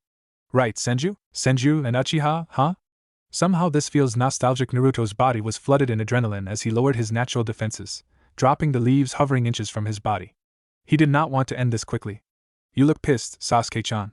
He grinned, seeing his opponent twitching. Are you that desperate to embarrass yourself in front of this many people, Sasuke-chan? Sasuke's left cheekbone twitched twice at the suffix. Livid, it would be an understatement of how he felt. But he hit it perfectly, just like every emotion he'd ever experienced. Emotions made you hesitate, therefore they were weaknesses. Sasuke made an effort to sound cruel, and he did it perfectly by saying, big talk coming from a loser who used to waste all of his time trying to catch up to my shadow. Naruto admitted it. That one hurt. Guess what, Sasuke? Purple eyes flashed in the definition of power. A wind passed by, and Naruto's hair flailed as strongly as his scarf did. That kid you knew, the one you knew as a loser, he's long been gone. I got rid of him myself. Don't make the mistake of thinking I'm the same person I was back then. TCH, a weakling will always be a weakling. Sasuke stood there, 2 feet away from his target, Shikamaru to his side and Kiba on the other. His nostrils involuntarily expanding, Sasuke arched his entire left arm as his fist went straight for Naruto's face. The Dobaino would never be able to dodge something of this caliber. A chorus of gasps came from all around. In Naruto's left hand, Sasuke's trembling fist rested. His eyes dull and a smug sneer on his face, the blonde's eyes were spilling tears. Tell me, asshole, think I'm still a weakling? The moment she had heard shouts of Sasuke fighting in the courtyard, Sakura had, without thinking, instantly blasted out of the faculty room, leaving smoke in her trail with Ino and Hinata eating said smoke. Basking in the glorious view offered by standing atop the stairs, she swallowed what she hoped to be her nerves. Is that Naruto? Naruto what? Ino too joined her pink-colored friend. She narrowed her eyes and wondered a little, her lips puckered. Finally, she swiped away Sakura's faulty outcome with one hand. No way, no way. That golden, porcelain apparition of godliness can't possibly be our Naruto. Just look at his eyes, he's way too hot. It is him. Hinata's activated Byakugan confirmed this, but it wasn't the only thing. Corking her mouth, she gasped. Oh wow, and it's even bigger than before. Ino and Sakura gawked, the former more than the latter. Hinata! You sly little devil, you! No wonder they say to beware the quiet ones. Ino coughed into her fist and whispered to the Hyuga. Is it really that big? Are we talking inches or? And no. Hinata steamed in embarrassment, more for Ino than herself, really. I meant his chakra. It was abnormally big even when we were younger, but now it's at the least Jonin level, maybe even higher. While Sasuke-kun's I don't think Naruto-kun is an opponent he should be striving for. Ha! Ino leered at Sakura, the latter reeling away from her stupid grin. I don't particularly mind if it's small. What about you, forehead? First of all, Sakura shoved the still snickering Ino away, annoyed and willing to show it. Hinata-chan's talking about his chakra, pig. And need I remind you we're all barely teens? Besides, it takes more than chakra to win a fight. Yuwa! The crowd cried in unison, having never seen someone stop Sasuke. A few of the girls swooned as they watched him. He stopped Uchiha Sasuke's attack with one hand. Naruto found it pathetic and glorious to see Sasuke's face glowing in sheer disbelief. A shinobi should not be showing such an open window. Now then. He dragged Sasuke's hand, took a hold of his arm, and flung his body over his back, crashing him into the ground. Lifting his heel well above his head, Naruto grinned. What's wrong, Sasuke? Not what you were expecting. Wincing as the pain of his back colliding against the ground traveled his nervous system, Sasuke flipped back and gained some distance, right in time to avoid Naruto's heel from coming down over his face. This impeccable fluency. Sasuke grit his teeth in frustration. I've never seen it, not since. You're sweating, Naruto pointed out to purposely disrupt his thoughts. Tenzo's rules of engagement don't allow an inferior target time to think. If I remember correctly, something so simple would have totally had me on my ass, right? Sorry, I'm not that frail anymore. Is that so? Sasuke just about had enough of his pretentious tone of voice. You want me to get serious? You got it. But don't blame me if you end up dead. I don't know what's cuter, Naruto cackled as he built up his stance, open hands forward and legs at the ready. Your pathetic little bluff. He dropped all playfulness and focused solely on combat. Or that you think you can actually hurt me anymore. Naruto. Shikamaru proceeded to complain further. I've never seen anyone beat Sasuke, not in a spar or a brawl. I don't know how strong you've gotten, but I've seen what he can do. You think he can beat me? Naruto pouted and playfully moped. I'm hurt, Shikamaru. Don't you know I have feelings too? That's not an idiot. Shikamaru patted Naruto's shoulder. He's mostly taijutsu, so try to keep your distance and focus on projectiles. Seemingly on cue, both raised a shiny thumbs up at each other. After an impromptu hand-clapping session between the two, Shikamaru began to drag a grumbling Kiba and a still-eating Choji away. Give them some room if you don't want to get hurt and make this even more troublesome than it already is. I've seriously dreamt about this moment. Sasuke. Naruto's chakra fluctuated to further beckon the feeling of weightlessness that came with. He took a kunai in each hand and ready for battle. I'm going to kick your ass. Let's get this on already. My pleasure. As he ran towards him, Sasuke pulled out two kunais of his own. Show me you really are a Senju. He crashed his knives against Naruto's, sparks of molten steel flinging outwards. He twirled the one in his left hand, and forced Naruto to release his own. Taking the opening, Sasuke went low and aimed to brush his legs from under him with a clockwise kick. Naruto jumped over Sasuke's attack, and kicked a kunai out of the Uchiha's hand while still in midair. He landed and slid over the ground, the cries of awe from the surrounding spectators barely registering. He flung his kunai aimed straight for Sasuke, and the latter did the same. The two sharp objects marched towards the other. At seemingly timed intervals, both tips met perfectly over the other. The temper of each one influenced their trajectory the moment the inertia had become too much to stop there. They waged battle, until each one was heading straight for their target's face. Sasuke caught the handle of Naruto's kunai without mishap. Naruto caught Sasuke's by sliding his middle finger through the ring, laughing as the kunai spinned to dust away the remains of momentum it had left. Sasuke rose from his kneeling position. He scowled furiously seeing what finger Naruto was aiming. He stored the kunai he had caught, and Naruto did the same, a memento of their first battle in years. On cue, they both ran towards each other, their arms flailing back to allow easy mobility. Sasuke's left leg came to search contact, and Naruto's right arm came to block. The moment he felt the blow land squarely over his right bicep, Naruto was shocked at a revelation. This is Sasuke's full power? Then, when we were kids, he wasn't even trying against me? That snapped something in him, something frail. It took him a moment to realize it had been his ability to show mercy. Naruto's left fist struck Sasuke's gut, mercilessly and without holding a single shred of muscle. The Uchiha's body seemed to mold over his fist, coughing spit and blood over his left shoulder. The crowd was stunned into silence. His scarf initiated yet another turbulent dance, and no mercy could be seen on the surface of Naruto's lilac eyes. Both their eyes flashed a crimson as blood itself, but only momentarily, and neither had noticed it. Sasuke adjusted his head to look into Naruto's eyes. They were steeled to show nothing but what he wished. At the moment, Sasuke could see they were trying to show him his defeat. Naruto dragged Sasuke's head down and planted his knee over his face. Sasuke stumbled back, but was far from finished.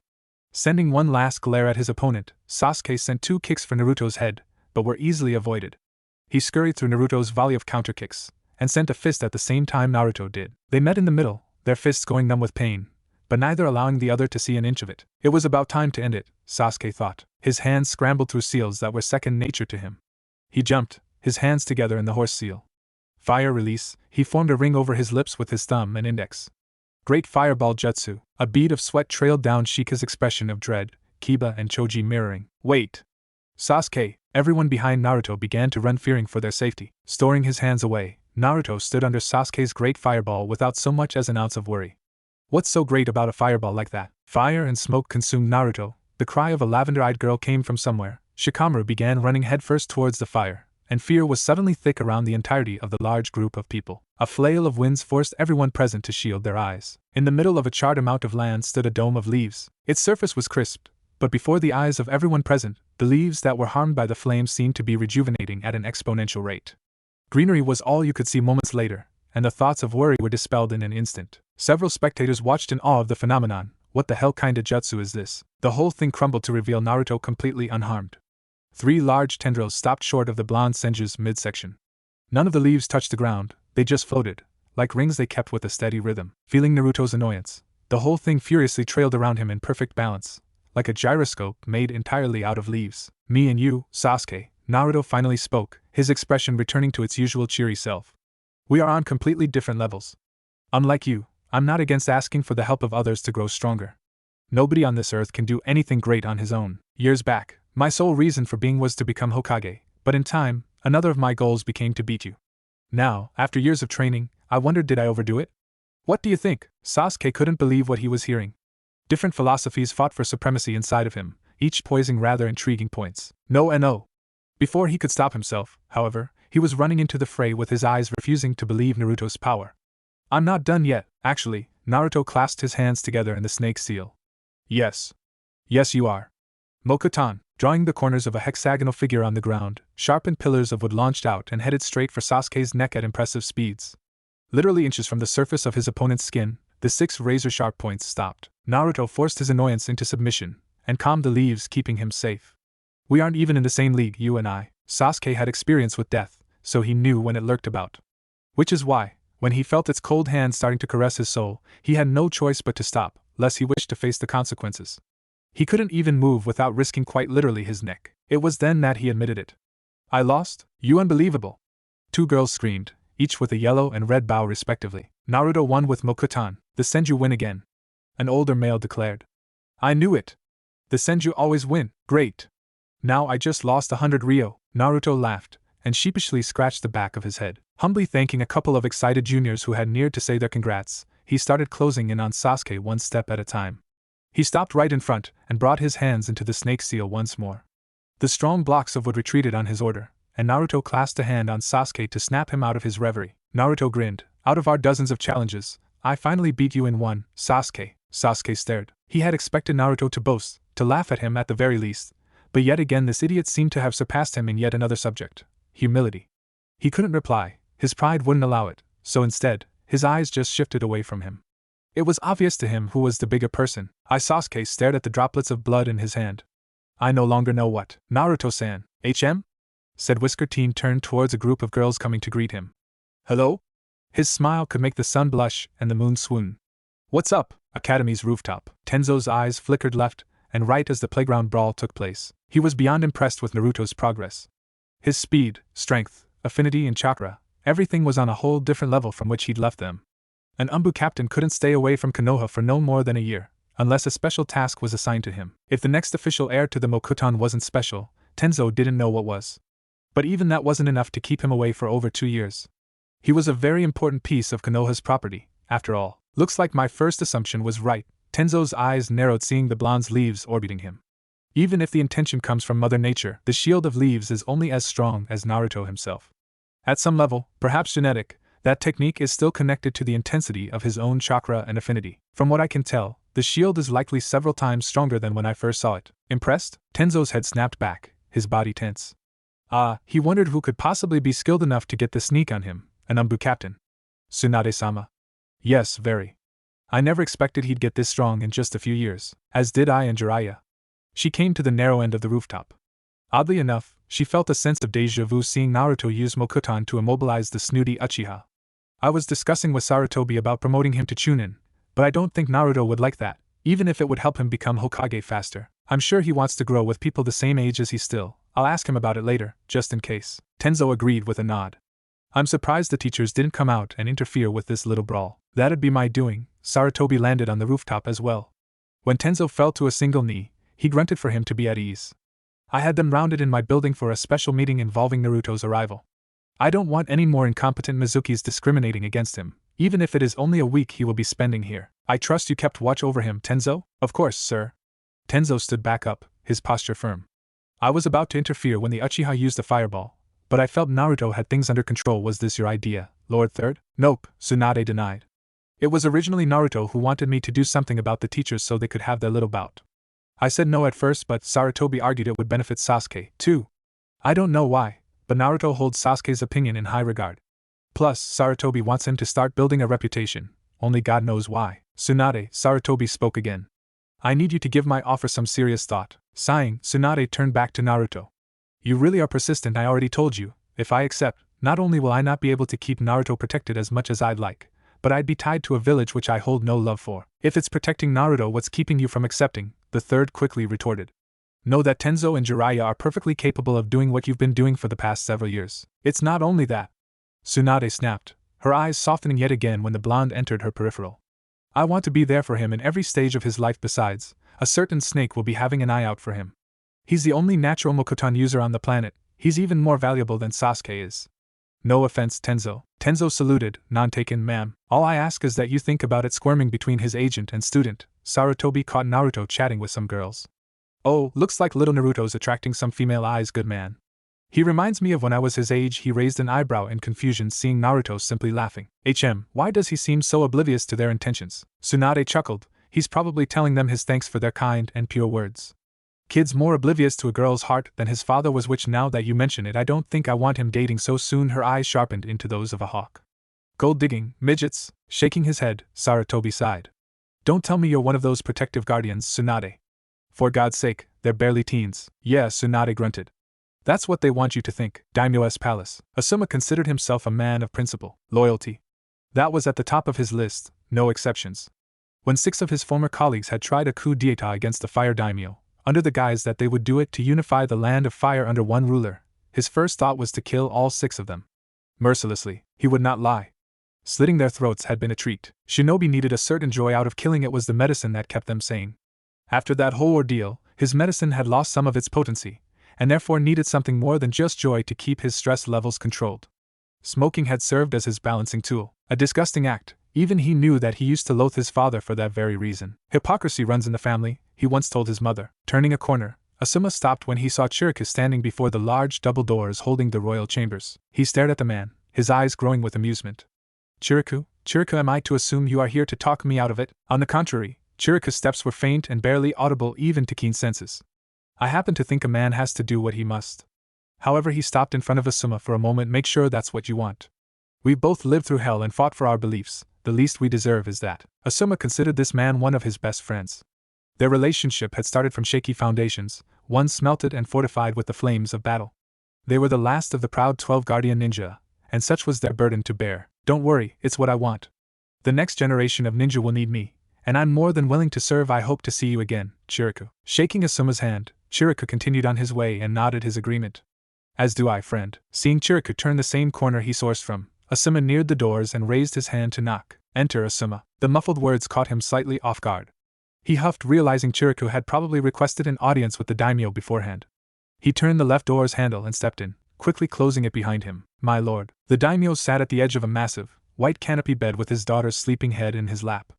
The room was decorated in varying types of luxury, from large paintings to priceless artifacts, ranging from katanas to armor.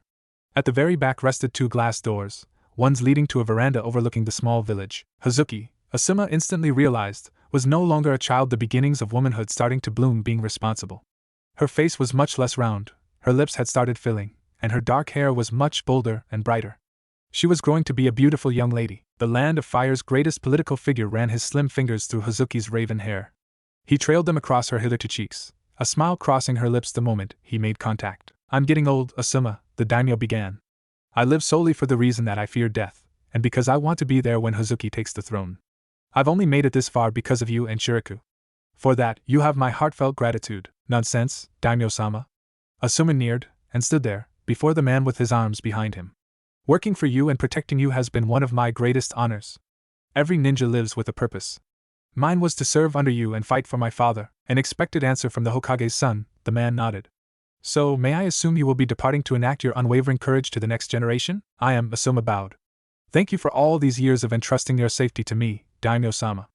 I swear I will do my very best to crop a more worthy advocate for my replacement. One who will guard you as vigorously as I did. You need not worry about me." For the first time since the conversation began, the daimyo's eyes separated themselves from his daughter. Instead he stared out into the veranda, his eyes clouded in melancholy, but his smile countering some of its effects. "I have a feeling I won't be around much longer, unfortunately." Before Asuma could demand what he meant, the daimyo pulled a small, polished box from behind him. He laid it next to him, and returned Asuma's eyes of worry with ones of mischief. "Besides, I have already decided on the best candidate." "Sir, inside that box, could it be?" When the daimyo opened it, Asuma's eyes widened at the sight of a sash that had the kanji for ember inside the small box, one nearly a perfect copy of his and Chiriku's. "I see, so this was your plan all along?" "Don't be so quick to misjudge my intentions, Asuma," the daimyo quickly said. "I meant every word I said back then. I've grown to care for him as if he were my own son. It's the only reason I've allowed him to stay within the confines of my compound for so long. I will not lie and say I did not have the intention, since I figured you were bound to resign, but please do not think I had ill principles." The man closed the lid, sighing as his eyes yet again found his daughter. "Throughout the years I have been witness to their relationship flourishing, one only seen between siblings," and perhaps he chuckled.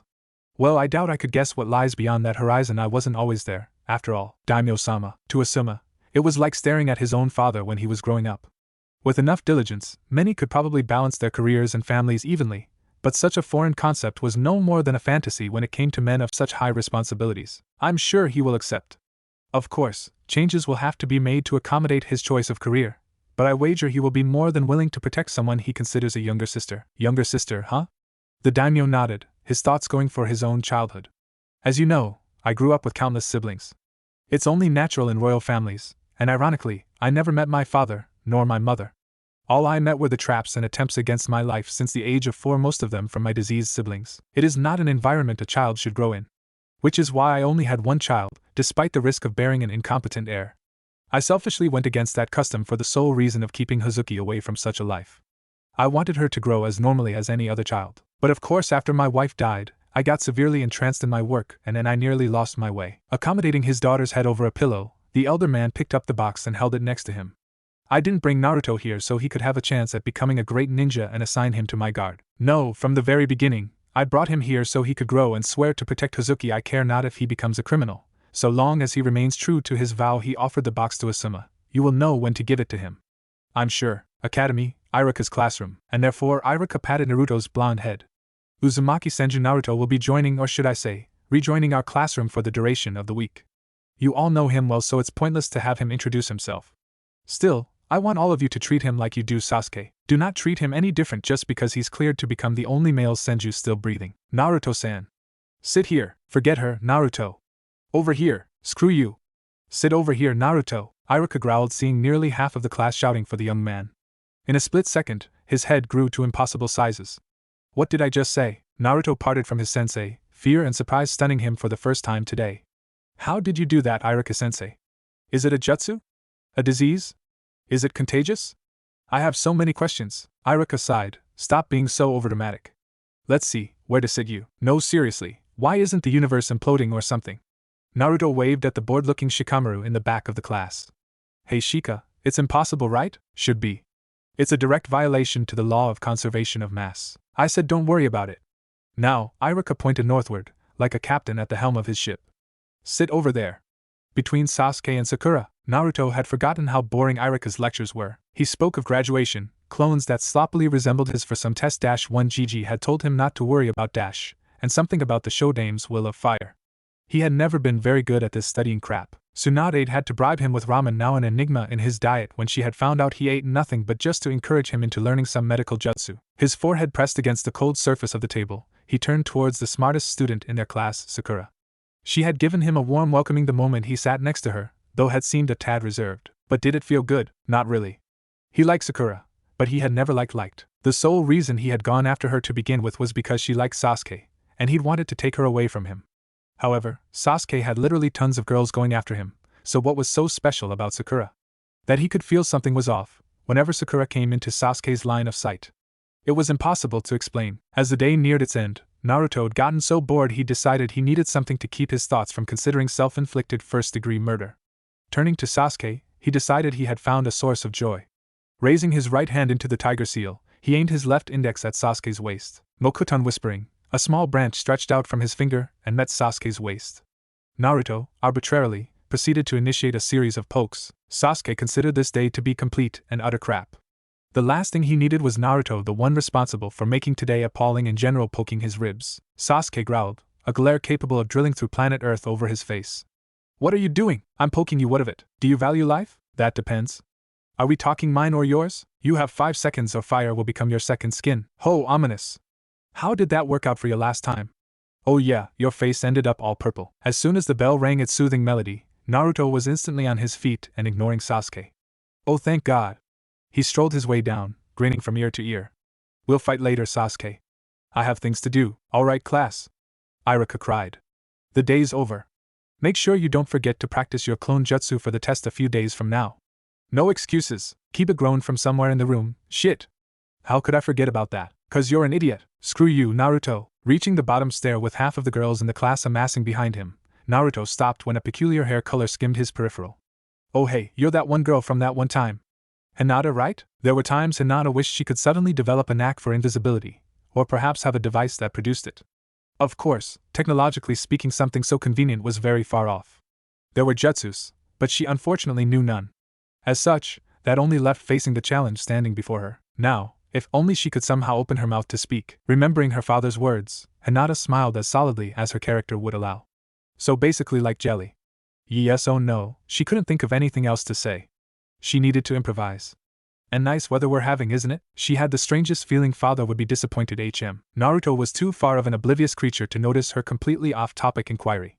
Though to be fair, they were both in a classroom, so the question was practically obsolete from the beginning. Oh yeah. So that's why I've noticed the trees have been abnormally happy ever since I got here. You really have keen eyes. For the life of her, Hinata couldn't stifle the giggle escaping her rosy lips. Part of her wanted to ask him if he'd been serious since he hadn't laughed immediately too. Keen eyes, Hyuga. He totally did that on purpose. At least she hoped he did. So I heard you're a Senju, Naruto-kun. I kinda expected that ever since I saw you make those 2 bulbs grow years back. I was really surprised, as was I. He laughed, remembering the first fluctuations of Mokuton he felt as a child. To be honest, I thought I was sick when I felt the first signs of Mokuton pulsing inside me. And with good reason. I felt like I was puking my own stomach. It reeked of ill intent behind Naruto. Behind him, a collection of rabid girls glared at Hinata with every intention of spontaneously lighting her on fire. They were talking so casually, so familiarly it seemed Naruto and Hinata were close from years back, something some of them knew was not a fact. She was shy, and he was outgoing. They shouldn't be mixing so well. As a respected member of the female gender, Hinata was not oblivious to her peer's ugly aura. As she chatted away about frivolous things with Naruto, her smile grew in confidence. She purposely ignored their existence like they used to do Naruto's. So now that he was an acknowledged Senju, they were suddenly ignoring their parents' advice and going after him? Those girls were shallower than a leftover puddle from an evening drizzle. So, Naruto closed his eyes, his whiskers rising as his innocent smile did the same. I'll see you around, right? I kinda wanna go train some more and I have to meet my granny somewhere. As always, his bright complexion was contagious. Hinata's pupilless eyes slimmed as her lips pulled. I'll see you tomorrow, Naruto-kun. She watched him take off, her smile not fading even as the groupies following Naruto only glared further. Their hate and adversity in general was like paint, and Naruto was her paint thinner. Ever since he'd saved her from those bullies, that hadn't changed. Most of his colleagues knew Naruto had the stamina of a horse on performance enhancement drugs. Which is why, After jumping, running and flipping over the rooftops of Konoha, at some point he had lost the tail of girls that had been unknowingly following him. Now he stood before the gates of an old building, one the size of the Uchiha clan's main house. This place looks like it's a couple years from collapsing. His shield of leaves was forced to act when a board fell straight for his face. Or a couple days. It's yours. Sarutobi bravely lined himself next to Naruto, his arms crossed behind him and a smile over his lips. I'll admit it looks like a millennia-old haunted house, but we will start renovating with funds from the Senju's bottomless pockets starting tomorrow. Pockets, might I add, are yours? You are the clan's heir, after all, Naruto hummed as he shoved his hands and said pockets. Empty pockets, mind you. I've wondered for a while now why Oba would want to make me the heir when she's the older and wiser one. It's not that I don't think I'm ready, but I'm just curious, you know? Chuckling, Sarutobi closed in on the wooden doors. He pushed them with ease and revealed the large compound that resembled a mild wilderness. Hashirama-sama used to live here, Naruto. It was foreclosed by us when nobody claimed it after decades of warrants and lack thereof. It's the same with the title Senju in Konoha. She doesn't feel worthy of taking the throne. But she thinks you are. The grief she's experienced is more than any person should. Every day she had to live with the fact that she had lost everything to a name. Everything she had gained was given to her, and stripped from her, by the Senju blood coursing through her veins. Still, she never harbored grudge against it, instead she felt unworthy of it. Senju are supposed to be the strongest, after all. But even with all her strength, it just wasn't enough. His grandmother had been mingling with such thoughts for this long. Foolish was short of how Naruto felt. He felt nearly disgusted with himself. He had thought she didn't want the responsibility, that she was shoving it to him, but now he knew it had nothing to do with that. The truth was that she felt unworthy of standing in the Shodame's shoes. The loss of her only son further enhanced just how life had deemed her unfit for happiness. She's going to be furious when she hears I told you this, Sarutobi laughed. Though deep within, he wondered if such an act was merely to derail his own fear. Well then, seems she's on her way here. I'll leave you two for now, Naruto. Come visit me in my office once in a while. Sure, Gigi. When Sarutobi bursted into a plume of white smoke shadow clone dash, Naruto shoved the doors to reveal the contents within. How much is this gonna cost? Definitely a pretty good amount. Tsunade appeared next to him with her arms crossed under her chest. Most of the workers are the same ninjas who fix training grounds, so yeah, it'll be expensive. We'll probably have to stay in a hotel for now, but it should be back to its pristine condition in just a few days. She was suddenly hugged by Naruto. What are you doing, Naruto? The young Jinchuriki had known loneliness for years, but never had he been wide-minded enough to consider that there were others suffering in ways similar to him. There were things still unknown to him, pains yet experienced, but this woman had seen them all and strived to return to him nonetheless. She was one of his personal heroes. Oh, but his voice came muffled, more from being in between her breasts than anything else. I've never told you this before because it was embarrassing, but I really, really love you. A few things had ever made Tsunade cry in the entirety of her life, most of them out of grief. Minato's death had destroyed, practically fragmented her sanity. The constant years of shedding tears for his death could not be ignored either. Still, meeting Minato had been one of the happiest days in her life, and she had cried then. As far as she knew, that was the last time she had cried out of pure joy. And that was decades ago. But now, as this little copy of Minato encircled her with his short arms, for the first time in decades, she was crying tears of happiness yet again. She hugged his head and allowed the streams to roll freely. They slipped off her chin and met his hair, a smile blooming over her face. I really, really, really love you too, Naruto. Days later. The days flew by and Naruto had yet to understand why girls insisted on escorting him home. Frankly, he was starting to feel annoyed by their constant pestering. Oba had recommended to tell them off, but he couldn't. Being polite to anyone that bothered with him was something he couldn't help. That was just his nature. She had once laughed, telling him he would be haunted by them for the rest of his life if he didn't nip the bud while he still could. After graduation, Gigi had personally given him the leaf hittite he now proudly wore around his forehead. A crisp, blue-clothed hittite that, according to Gigi, was the exact same one his mother had used. He became familiarized with her when he gave him a picture of his two parents. In it was the Yondaime Hokage with an arm lovingly draped around his at-the-time fiancée, and Uzumaki Kushina with a peace sign and grin so very familiar to his. Now that he had a good look at his mother's eyes, he could detect the parallels encompassing his legacy. It was almost ironic. Mokutan skips his grandmother and father, therefore he gets it. His father had blue eyes, so azure eyes skip him, and he ends up with his mother's violet eyes to hint at the poetics behind his hereditary traits. It was like the standard you get some you lose some ploy from some deity with a peculiar taste in life. He was fine with it, however, because he loved his eyes. Mokutan reminded him that he was a Senju, and the shade of lilac deep within his eyes helped him remember he was also an Uzumaki. Something that, Jiraiya had said, he would be exploiting someday to make him absorb everything he could about sealing. After the graduation ceremony, Naruto and mostly everyone from his class had been ordered to his recently restored house for an impromptu lunch. He didn't know what Gigi was planning, but he could guess.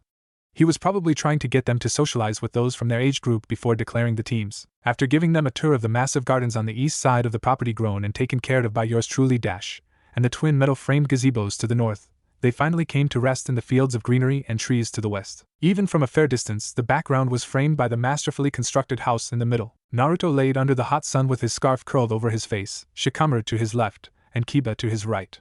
Choji was sitting cross-legged over them chugging a can of soda. The irritated Sasuke he was irritated he'd been forced to come was doing one-handed push-ups behind him, and Shino was unsurprisingly playing with bugs. It's hot as balls out here, Kiba tactlessly mumbled.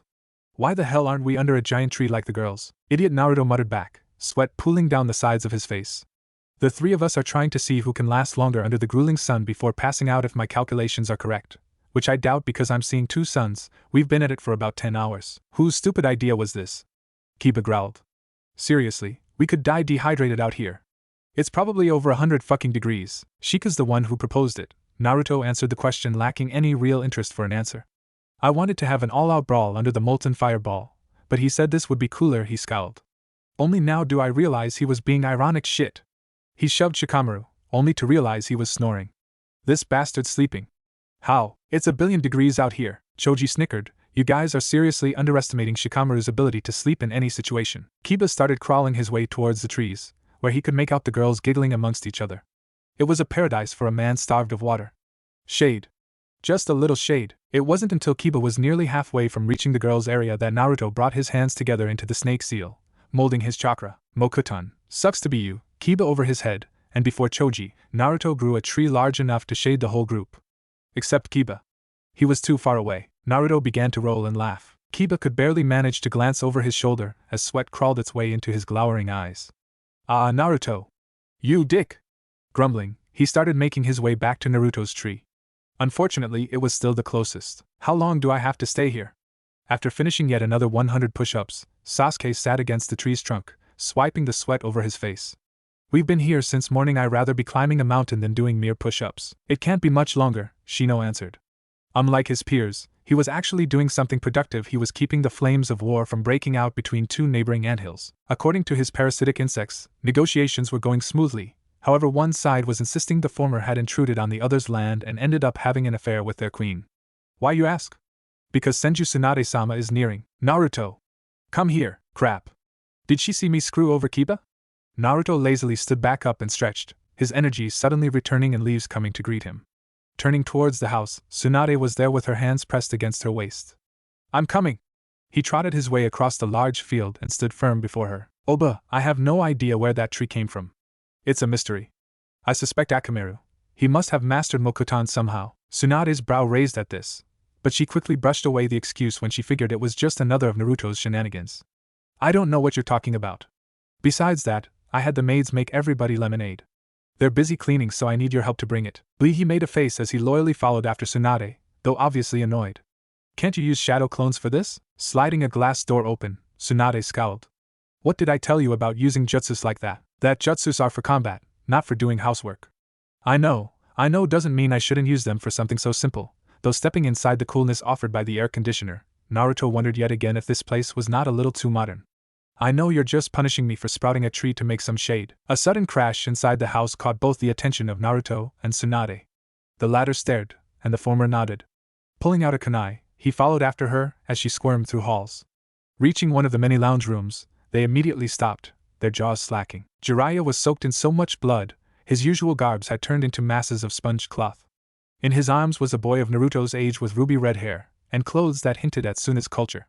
Blood was sourcing from his head in alarming amounts, and countless injuries could be seen over any visible skin. Jiraiya panted with heavy intakes of air, each more dense than the last. A river of sweat ran down each side of his face, and his pupils seemed dry from lack of sleep. Tsunade, I knew I'd find you here. You're the only one who can save this kid now. He's been bleeding for 3 days straight. Amazingly, he hasn't lost consciousness ever since I picked him up. I think it's because he's a. At Jiraiya's look, Tsunade felt great amounts of worry for different subjects. He's a Jinchuriki. Naruto and Tsunade instantly rushed to Jiraiya, the youngest of the two quickly checking if the teen was alive, and the oldest taking his arm to examine his pulse. Can you hear me? The redhead's eyes seemed practically dead as they wandered between every person before them. He used his remaining strength to try and gain some information. Who are you people? He gave an attempt to focus on something more vital, only for his head to pulse in excruciating pain. Who am I? When his head nodded back, Tsunade felt his pulse go dark. Senju household. Naruto sat in one of the many couches of the waiting room right outside of Tsunade's personal clinic. His hands were antsy, his eyes were nowhere to be seen, and his leaves were quivering, feeling the nervousness of their host. At first sight they seemed mellow, but seeing as they kept suffering from sudden twitches, one could tell they were flustered. Around him, Sasuke leaned against the wall, Shika was sitting right in front, Kiba, Choji and Shino were sitting to his sides, and Sakura, Hinata and Ino were staring at him, worried. They had all seen the teen in Jiraiya's arms, bloodied and beaten, and the eyes of worry Naruto had. They could instantly tell he was nervous about the whole situation. The leaves around him, they figured, were like extensions of his emotions. And they were brimming with peaks and dips. The kid's stable, Tsunade declared after slipping past a pair of eerie bluish doors. Her hands were tethered in red, but she made it look natural to the onlookers. Almost like it was the one of many times. Either a boss summoned took a nap on him, or a meteor had quite the infatuation with his head. His rare blood type wasn't helping the situation either. That and that sand of his, Naruto stood at about the same time everyone else did. So who is he? He looked pretty beat up. According to his ninja registration card, Tsunade glanced over her shoulder. Shizen came out the double doors as well, her hands bloodied but nowhere near as much as Tsunade's. His name is Gaara, according to his card. He seems to be a genin from Suna, though we won't know for sure until Hokage-sama checks his own records. Shizen-ichin. Naruto's grief dissolved for a moment, and he went for a hug which was somewhat hesitantly returned. It's been nearly a year since I last saw you.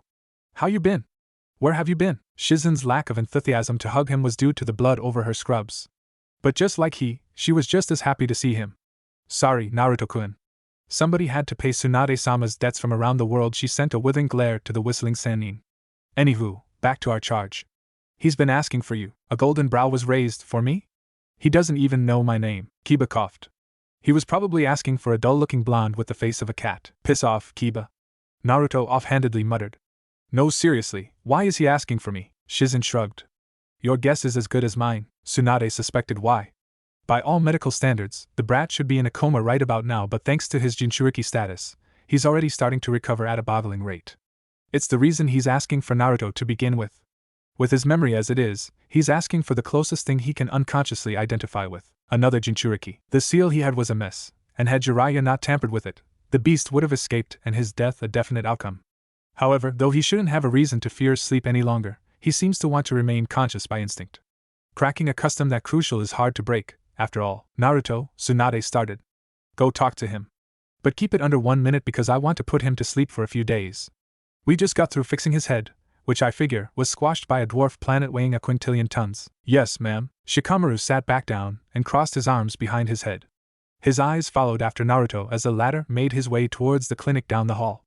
I'm no doctor, but I'm sure no normal human could come out of getting surgery and still have a hold on his consciousness with a blow to the head as massive as Tsunade-sama claims it to be. What exactly is going on? Naruto came into the single room in the whole estate holding a bed with the proper equipment to support an injured patient. The scent of chlorine, disinfectants and sterilizing liquids quickly made his nose scrunch in disgust. That stench had always brought back memories of ANBU headquarters. In the bed, Gaara was strapped and connected through different patches of wires and machinery. Bandages were around his head, and his eyes were bloodshot. Deep within, Naruto found himself feeling sorry for him. Yo, I'm Naruto. Gaara made the effort to stop staring out the window, and came to rest his eyes on Naruto. He just stared, a blank look on his face, and his hands clenching the sheets over his body. I'm Gaara, apparently. They stood there, measuring each other in ways they couldn't even comprehend. Neither knew what to say. The redhead of the two had expected the words to come naturally, but now he knew he'd been wrong. Only the morbid beep of the heart rate monitor, and the humming of the air conditioner could be heard. Then it dawned on them there was no way two people could understand each other if they didn't know anything about the person in question. It just didn't happen. So I was wondering. Naruto suddenly neared a hand, and before he could breach Gaara's bubble of personal space, sand shot out straight for his arm. Seeing this reaction, a group of leaves instantly sped through the air and clashed against the sand, repelling one another without the other having any idea of what had just happened.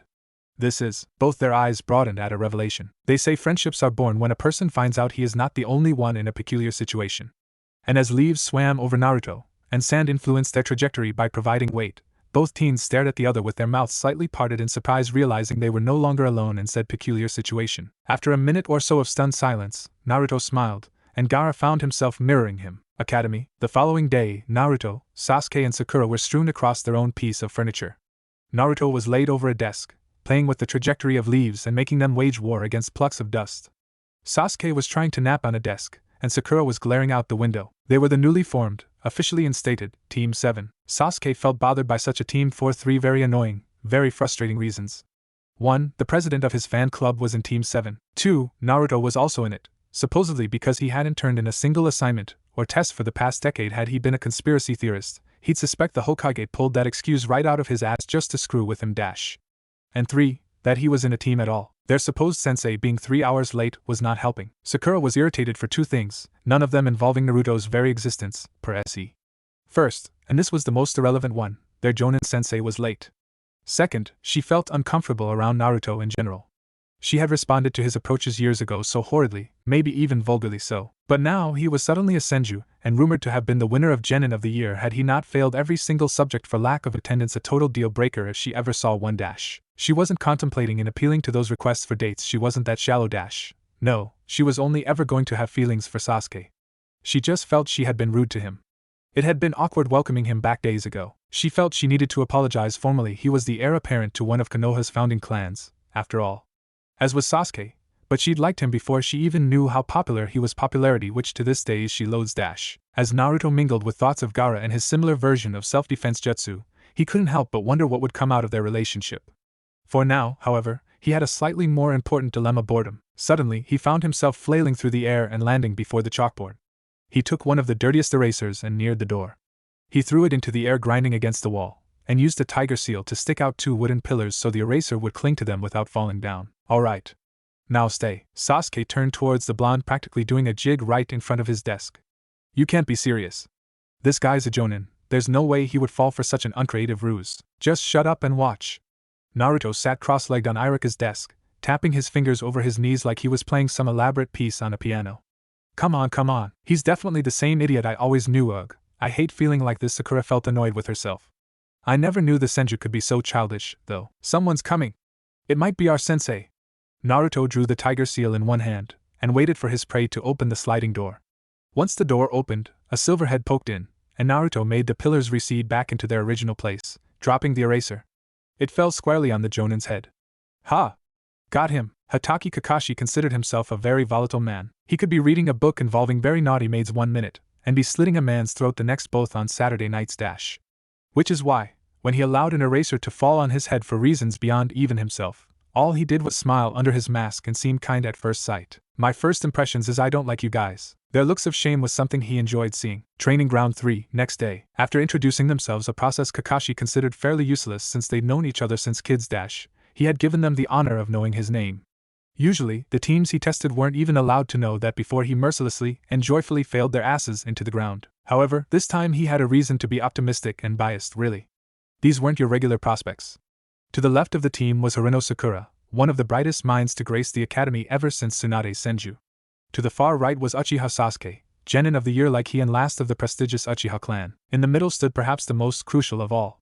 The last male Senju on the planet with the Mokutan, one of the rarest bloodlines in recorded history. Kakashi didn't exactly know what Sarutobi was planning, but it was no coincidence these three had ended up on the same team.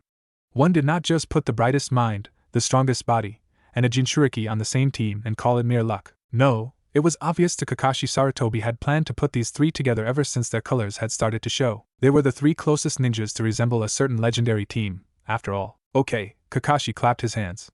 Who here is hungry? Naruto groaned the loudest and shouted into the heavens, I am.